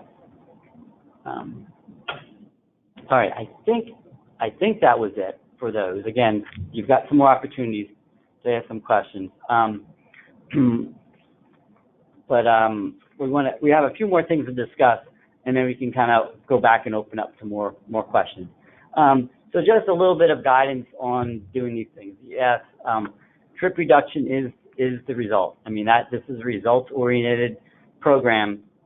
You know, these grants have got to achieve some measurable result. Trip reduction is the result that we want to achieve. So, you know, always ask yourself whenever you're doing your application and you're putting in expenses or things that you're doing with the funding, you know, how is this helping to increase? Now, before you comment on it, I understand, you know, if you're doing an operations grant and you've got a program that you're operating, yes, you need some paper for the printer and office supplies and things like that. So yes, those really don't, you know, get you more trip reduction. We understand that, so we're not, you know, so we're aware of the operational stuff that needs to happen. But I think for the bigger ticket items, when, like Gabe mentioned, when you're doing sponsorships or marketing and promotion and things, you know, really look at how is that really going to get you more trip reduction. You know, even if you've done it, as Gabe said, year after year, you know, how are you measuring that? Is that really the most effective thing? Could you be doing something different that's even more effective on trip reduction? So that's what that question meant. It's not like we're scrutinizing how many, you know, office supplies, you know, staples you're getting. We're not looking at that. But it also goes to some of the things we'll talk about. So like conferences and things. Yeah. So there's certain travel you need to when you're meeting with the business employers, when you're going to a transportation fair, things. That's, you know, general things. But you know, we really want you to kind of keep these conference things limited because that can eat up a lot of your budget. You know, with travel, with hotels and things, particularly if you're trying to get a lot of staff going. So we want you to be mindful of that. You know, what are you taking away from those conferences that's going to get you help, you know, change your program to make it better, you know, to increase the trip reduction. So we really want you to think about those things and not just, hey, you know, let's budget for a lot of conferences. But there's been a lot of people getting more and more incentives or putting more and more incentives out there. I've seen some applications where it says, you know, studies have shown incentives work. Well, I mean, if you just say that without providing the study and highlighting where it's saying that the exact incentive you're providing and the way you're providing it works, you know, the comment doesn't really hold water if you do that. Incentives can work if done in certain ways, but other incentives don't work.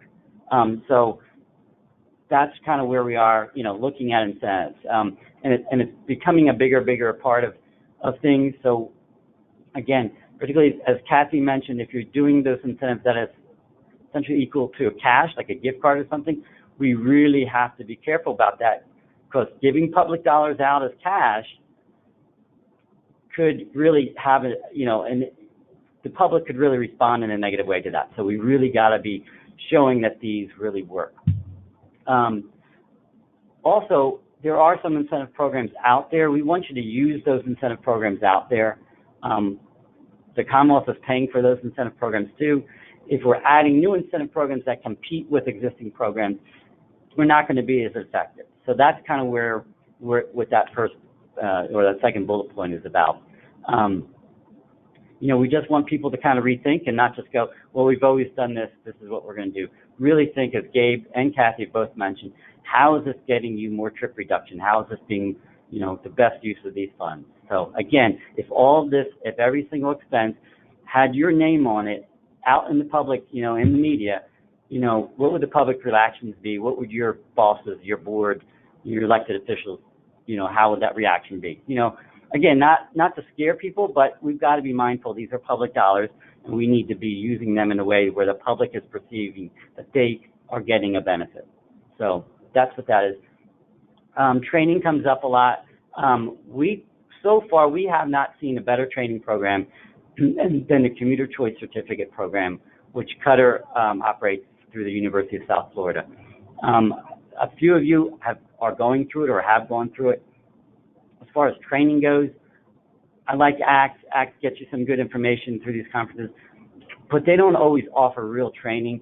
Commuter Choice Certificate is real training, and it's up to date. They change their classes every year based on new studies and new research and new information. So even if you've been doing, a commuter assistance program for 10 years, and I don't know everything, because things are evolving and changing. So I actually enrolled myself into this program, and I learned a lot of things. And those of you who've known me know I've been around a long time. So again, you're never too old, or you've never been around too long to learn some stuff. And it might change your view on some of the things you've been thinking about. It certainly did with me, on certain things, on how we affect behavioral change, and how we used to market that in the past, and how research and studies of real world things have shown, from behavioral scientists, that maybe we need to look at that differently. So we encourage folks, if you're going to do training or you want training, we encourage everybody, the essential people to these programs, to earn your certificate. And Kathy's going to talk a little bit more about that, about how you can enroll in that. So a DRPT encourages every CAP program manager and main program staff to earn their commuter choice certificate. And Cutter's goal of the program is to improve the performance of commuter assistant programs. And the training is provided to transportation professionals and others involved with planning, management, funding, and/or oversight of TDM programs.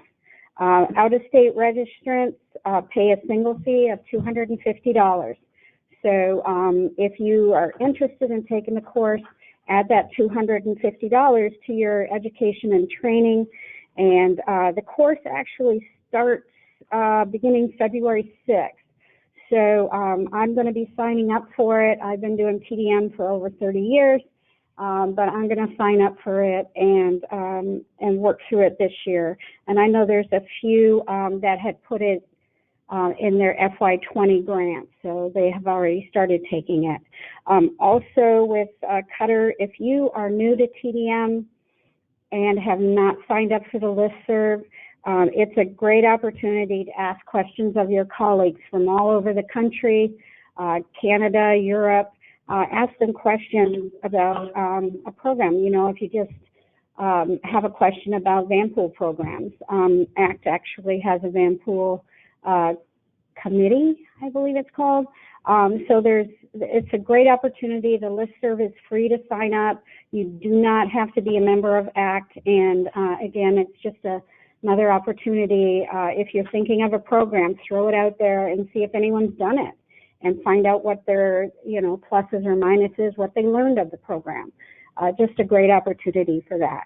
Do not put this in your travel expense. If you do sign up for the Commuter Choice Certificate, put it in your training. All right, and with that, Kathy's going to lead off on some of those things that I think we got some questions on too about, when you're going through the OLGA application, there's a drop down of it's called expense items. So it's salaries and wages and fringe, and there's one for promotional items. So there's a whole bunch of them, and what expense goes where. So she's just going to touch on a few of those just from what we've seen from prior applications where folks might have, put things in the wrong category. So she's going to go through that. Gabe and I are going to jump in as needed. But again, if you've got questions, type them in the chat. We'll get to your questions too. Okay, promotion. So this expense items, quite often promotion, this is advertising and promotion media. So a lot of people are doing great with media buys, Facebook, Google, a lot of that. But what we're finding with reimbursements is under this category, you're putting your promo items, your swag. But this is particularly for your expenditures for media buys for advertising. I know there's some great stuff out there. Rapid Dan does advertising at the movie theater. They have a great little video that is shown throughout the month, and I think it's brilliant. So I always wanted to do it as a TDM coordinator, but never ever had the opportunity. So those are some great things that you can do. So that's where this goes, and in media buys. So just to piggyback off of that or add on, so it's just for the advertising buy. It's not for the development of the advertising. If you hire contractors to do that, there's a line item for professional services that you want to put that information in there. So the reason why we're just trying to get a sense of how much spending is going on to actually paid advertising. So that's really what this is covering. So everything else, developing the ads and all that stuff, those go into other expense item categories. Okay, the next one, expense items, salaries and wages. One of the big things that we're running into right now is we are getting reimbursements without that staff names were actually not on the original application. So please, oh please, oh please, make sure that you list every staff name, title, description of their duties, because it's so important, because those that sent in reimbursements and their staff is not listed on the TDM grant, we can't pay that. So it's so important that you do this. And if you have an official job description to add, that'd be great to have as well.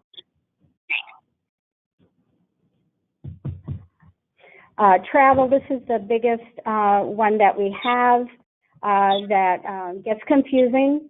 Any overnight travel or day-to-day has to be charged to travel.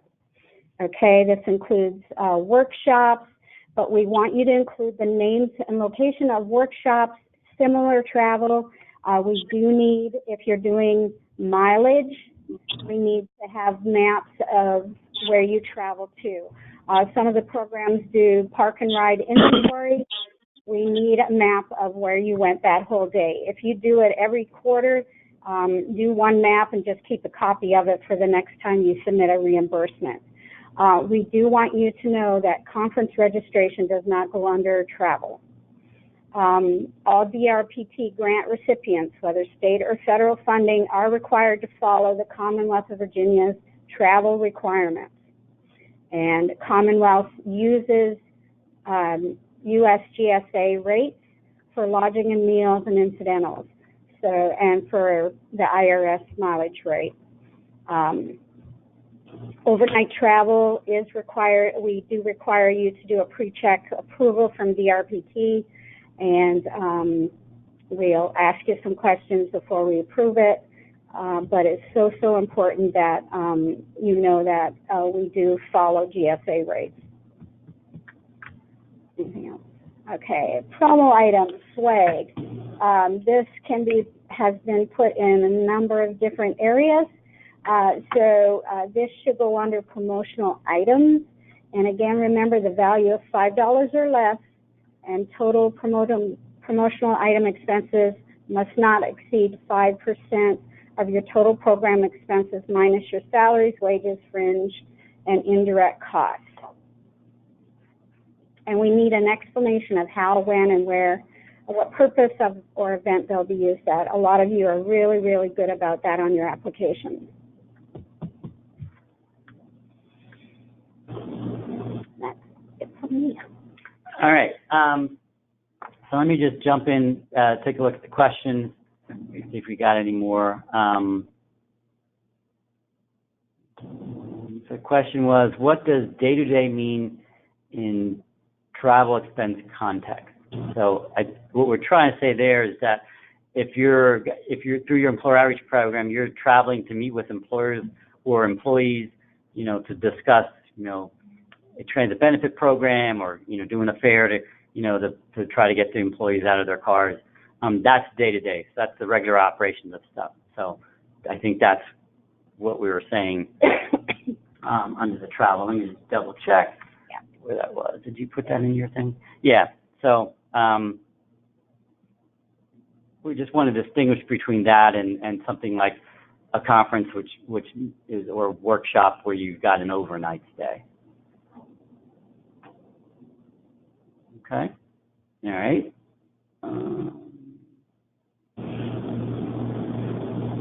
Yeah, so the question is, so this is getting into reimbursement. So does that mean every trip to an employer has to have a map submitted? So right now, yes. We are trying to find out some more about that with our finance people.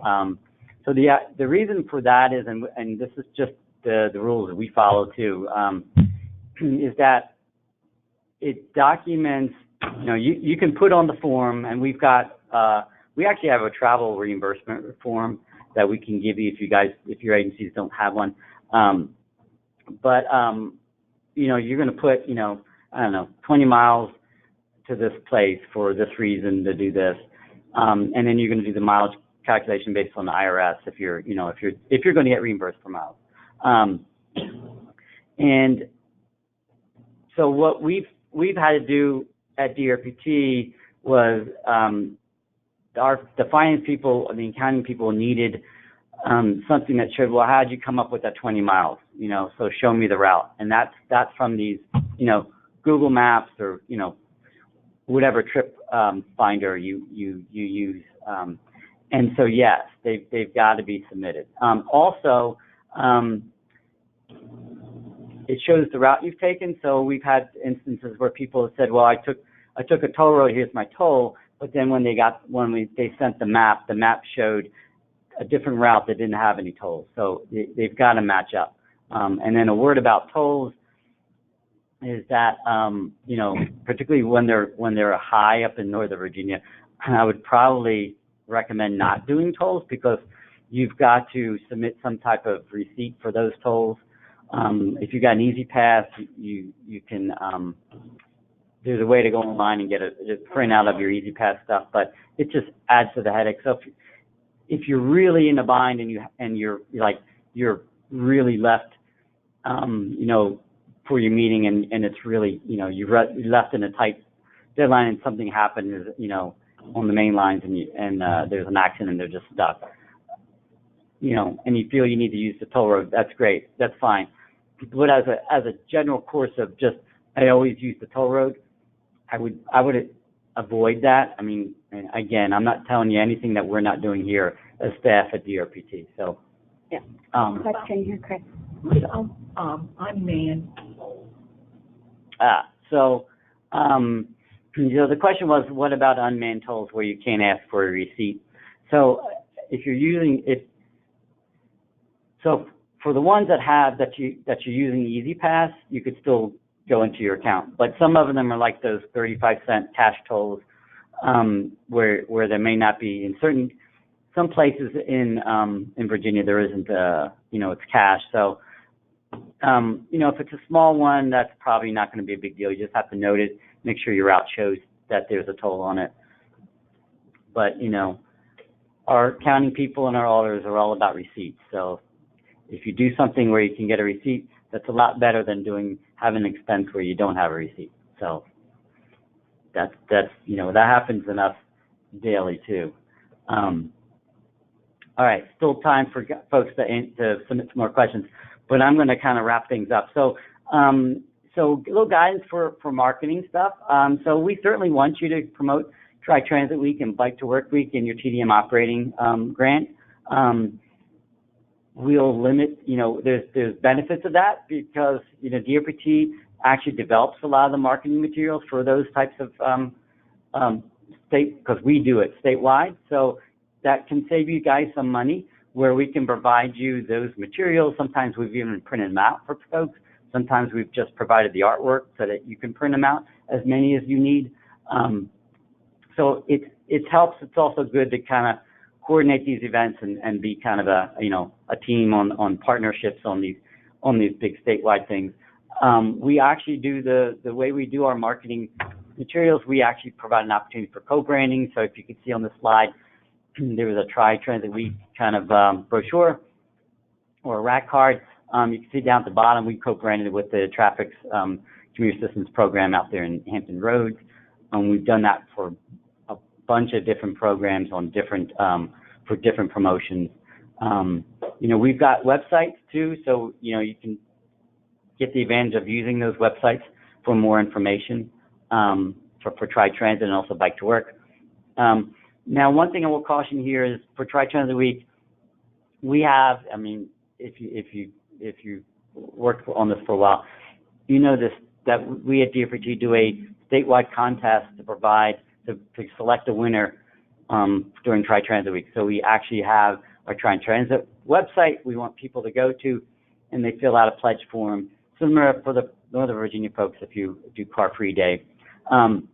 So they go to our website, they fill out a pledge, and they get entered into a contest where they can win free transit. So the grand prize winner wins free transit for the whole year to go to and from work, and also they get 2 round-trip tickets on Amtrak. We've gotten a lot of participation from the local transit agencies who've also donated like a monthly pass to their transit agency, and we've done drawings for them through our system for those prizes too. Some folks have started creating some other contests. I kind of caution against that because you don't want competing contests. Doing contests is great. You might want to do this, if you've got Rideshare Month or Rideshare Week or something that you guys do on your own. You might want to do something for that rather than compete with a statewide, contest that's been around for, over 10 years. So a little word, caution there about creating too many contests instead of just let's all get on board and create the one promote the one contest in your area. And we collect a lot of data. We let people opt in if they want to know more about their commute. So we provide that back out to you so you guys can work with those folks. And you get some more customers out of it. All right. So for your employer outreach program, we do Telework Week. We certainly encourage you to kind of to work with us and partner with us on promoting Telework Week and working with your employers that you guys deal with to get them to do something and also provide that information to DRPT so we can get it to our Telework VA contractors that can work with you guys to help those employers develop telework programs. Again, there's co-branding opportunities. There's the resources from the Telework VA website, which has been around for a really long time. Here's a sample of one of our partner community assistance programs that we co-branded. Again, similar to the other ones, we developed the marketing materials and the graphics. There's co-branding opportunities. We will even print some quantities for you. But if not, we can give you the artwork so you guys can print your own. So good opportunities, again, partnerships. When we do these grants, as we mentioned, the grants are 80% funded through DRPT. That's a big funding amount. 80% of your local community assistance programs funded by DRPT. That's a big deal. If you look at the application guidance, most of our grant programs do not have anywhere close to an 80% funding amount from the state. So we want you guys to be partners with this. It's not here's the money and let's not talk. We want to talk. We want to communicate. We want to partner with a lot of these things. We see a mutual benefit here. All right. And so a little bit more on the guidance. So the guidance document that we've been mentioning is available on Olga. Look at that. Take a look at that. The schedule and other documents are all available through Olga right now. But we certainly encourage you, and from the comments, it looks like some of you will actually want to reach out and do this. So I think that's great. We want to talk to you guys more. We just don't want you to walk away after today, have you guys submit applications and then go, oh, what is this? We want to have, starting from today on, a lot of discussions with you guys so that we can help you guys through some of the questions you have and concerns, and make sure that your application is the best it can be, so that when we receive it officially, we are already have knowledge of it and we're like on board already. So that's kind of really what, so reach out to one of the three of us. Here's the schedule. So obviously from now to February 3rd, which is the application deadline, contact us, work on your ideas and things, run stuff by us, have meetings with us. Again, we want to be part of the whole process and not just have you do this on your own.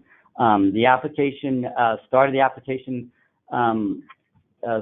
period will open December 1st.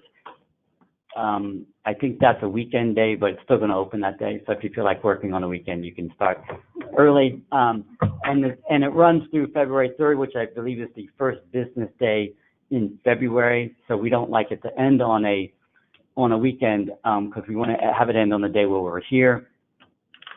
Before you submit, obviously, talk to us. We can sort of give a cursory review of your application to make sure it makes sense, or it's not missing anything.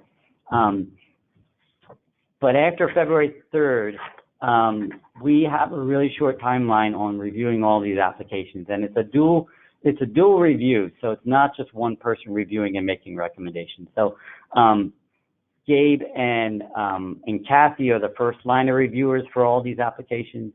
I'm the second line of reviewers for those applications, and once we arrive at our recommendation, then we present that to our division chief for her review and questions and comments, and then from there it goes to the executive committee and our director. So what we always say, we aren't actually making decisions on who gets funded. We're making recommendations because our recommendations go to the Commonwealth Transportation Board, and it's the board that actually makes the decision on what gets funded, what programs get funded. So it's a quick turnaround for our review. We've got February, March to review, get all those questions asked, get any more information we need from you guys, and to bring that through the review process on DRPTs. And early in April, there is a draft 6-year improvement program that all the things that we fund go into that document. That's what the CTB reviews, usually in May. And also, once it goes to CTB, it's actually a public document, so the public can actually have a chance to review and comment if they want to. The June CTB meeting, which is usually late in June, that's when they make their final decision on approving our 6-year improvement program. So anything that's in there as far as grant funding, when they approve it, that's what it is. That's the amount that gets approved. And then here at DRPT, we work really fast to try to get out the grant agreements by early July, so that you have those. We understand you guys then have a process. Some of you have to go through your boards to get approval to actually, now that you've got the grant, to actually receive it and sign it. Again, we always caution on these grant agreements. Make sure those will be sent out through the Olga system, so you're actually signing them or pinning them with a signature in Olga. Make sure that person doing that is authorized to bind your organization to committing to funds, to spending money, and committing to an agreement and a contract. That's really important. We've had some cases in the past where a person who was not authorized at that level to bind their agency in a financial agreement signed them, and then we had to actually stop, delete those, and have them re-signed by the actual people who have that authority. So we always caution that. Nothing terrible has happened where, it was learned that the person didn't have that authority, and we had to shut the program down, and that agency had to pay us back the money. I mean, that's like worst case scenario. My knowledge, that's never happened. I don't want it to happen, so be clear on who's got that authority in your agency. And what I'm going to do, hopefully you can still see my screen. So I'm going to try to log into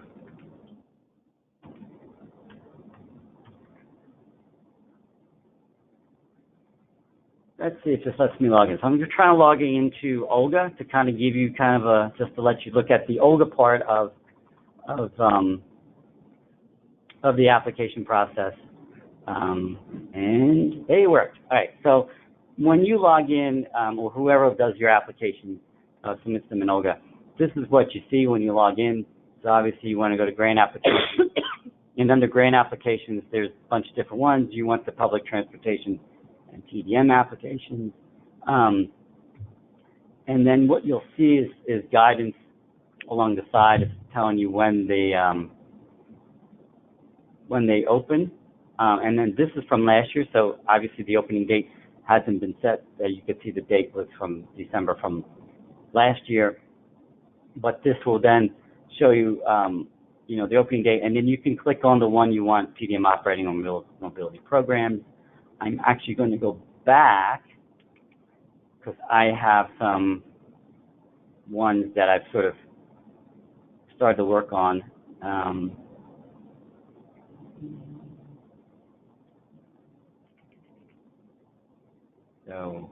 So again, you can start an application and then and just save it and then go back into and look at it at any time, so you don't have to submit it right away. I'm just looking at some previously submitted ones, which I'm using as examples. So this is what you're going to see in the TDM operating. It's very similar for mobility programs. You're going to get this page. It's going to have 4 different tabs. The first one is program information. This is where you're going to click on to download the supplemental application form to fill out. But you do want to put some information here as it's in the application guides, but also Kathy mentioned earlier. So this is your program name, so if it's, the commuter assistance program or whatever, that's what you want to do. You've got limited characters here to put in program description and justification. The justification is just more of, what are you going to do, what impacts you plan on getting, and then some contact information on the program manager information. From there, you go on to the budget. Again, we put up here, do not enter local match. Please don't enter local match. So you've got an opportunity to put some different sources of funding, VDOT, how much that amount is just an example of what you can do. Again, we talked about revenues. So if you get revenues from the sale of items or things that you're using these programs to administer, by law, you've got to put those revenues back into the program. You can't take those revenues out and use it for other things, and you certainly can't make a profit. So you've got to declare those revenues here, at least the projected amount that you think. And then here's the operating expenses. Again, I just put in a couple examples, but this is just some of the things. So whenever you do these, you'll have a list, a drop-down list. Again, choose from that list. If you're not sure, contact one of us, and we'll let you know what category that expense should go into. And then a new thing that was also added is one of the things people didn't get, and I think that led to them putting in their match amount in the funding, was that it never told you what the grant amount would be and what the local match is. So we actually made a change down here. So now you will see, based on your expenses and then your revenues and funding sources, what amount you're requesting in the grant. And then it'll show what the local match requirement is. So that way it gives you a sense of, can I get from my board this amount here? That's kind of, it gives you a better sense. But again, this is just an FYI. You don't do anything you don't plug that information up here at all, please. And then program schedules is another tab. And I think Gabe, coming up, here we go. So you got start date and end date, but also you've got milestones and events. So if you've got things like, tri-transit promotions, or you're going to hire a marketing firm and you're going to put out an RFP, or you're going to go through the hiring process, we want to, put those schedules in there. We want to get an idea of when things happen. I mean, you should have a plan, or some idea. So, tell us what those things are, so that when we have our quarterly meetings, we know what might have come up or what was programmed to come up. And again, if something gets delayed or shifted, it's not like the end of the world, but we want to have as much detail here as possible to understand not only what you're doing, but when you're doing it. So that's what goes here. There's an attachment section. So this is where you're going to attach, if you've got a resolution from your board, authorizing the local match, this is what you're going to attach. This is where you're also going to attach your supplemental application to it. Any other support documents you think are pertinent, again, you can attach them through here. There's a file size of 10 megabytes, and I believe that's individual files. If you happen to max out on something, call us and we'll figure it out. And again, you can put things in different formats, not just PDF. So you can, on that Word document for the supplemental application, it will accept the Word document. So that's just a little bit of what OLGA looks like if you're not familiar with it, and what you need to fill out. I'm going to go back to the questions again. So the question was, will there be another workshop on technical assistance and demonstration projects? Yes. So let me see if I can pull that up for you guys. An announcement went out through DRPT system about all of these workshops that are coming up. This is really the first one. Let's see if I can. So I'm going to pull it up on our website. Kathy, where did you find it? I looked it up in the email, but maybe Olga has it. That could be. Actually, that's a good question. So I might look it up in Olga. So,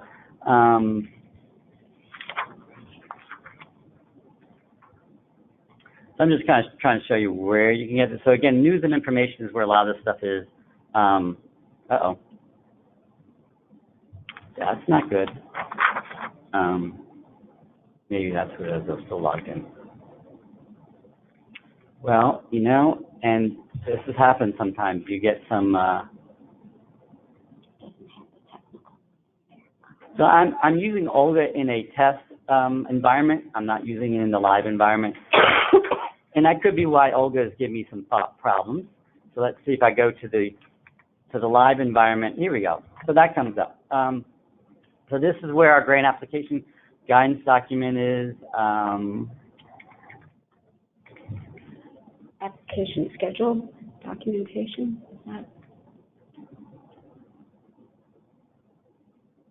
So an announcement did go out through our server, and I was trying to find it online rather than dig through my email. But I can read them off to you. Yeah, it is. Yeah. So there's some upcoming ones. So in November 14th in Richmond, there is the Urban and Rural Transit MPOs 5307, 5311, State Capital and Operating Assistance. That's in Richmond on the 14th. In Northern Virginia, in Arlington, at the National Highway Institute on the 19th. There's an MPO virtual workshop on the 13th of November. But I believe that the urban and rural transit ones are going to touch on the demonstration grant and the technical assistance. But what I will do is those of you who've signed up for the webinar, I will send you an email with the link to that announcement so that you can sign up for those through the, either on the one that's online or actually in person. So I will send that out. I thought it was posted up here. It's somewhere on our website that I haven't been able to find, and I can spend a minute or two, but I know we've run over time. So anyway, I think it's just probably easier if I just send you guys that list, and then you can, that way you have the links to it. Any final questions that folks have? I'm hoping I got to all of yours, if not most of them. Again, please reach out to us. We're here to help you walk through this stuff. Some of it's a little different than we've done things in the past. We get that. It's new for us too. It's new for our finance staff too. So, we're in this together. We're trying to make things work for all of us. I mean, again, we're looking at programs where we're able to measure things, but I think there's a way to accommodate that and also any questions or concerns you have. So I'm not seeing any additional chat questions. I know we run over, so people are trying probably wanting to get out to lunch or go eat their lunch. I don't blame you. So with that, I'll just say thank you all for participating. Sorry about the glitch in the Alexandria office. But hopefully those folks that signed up for that were able to get the online information. Please contact us for more questions to set up some meetings. We'll be happy to do that. But with that, I want to thank everyone. Thanks, Gabe and Kathy, for the presentations, and thank you all for joining us. And have a good day. Thank you. We'll see, we'll post some other things and information as we get it. Thanks.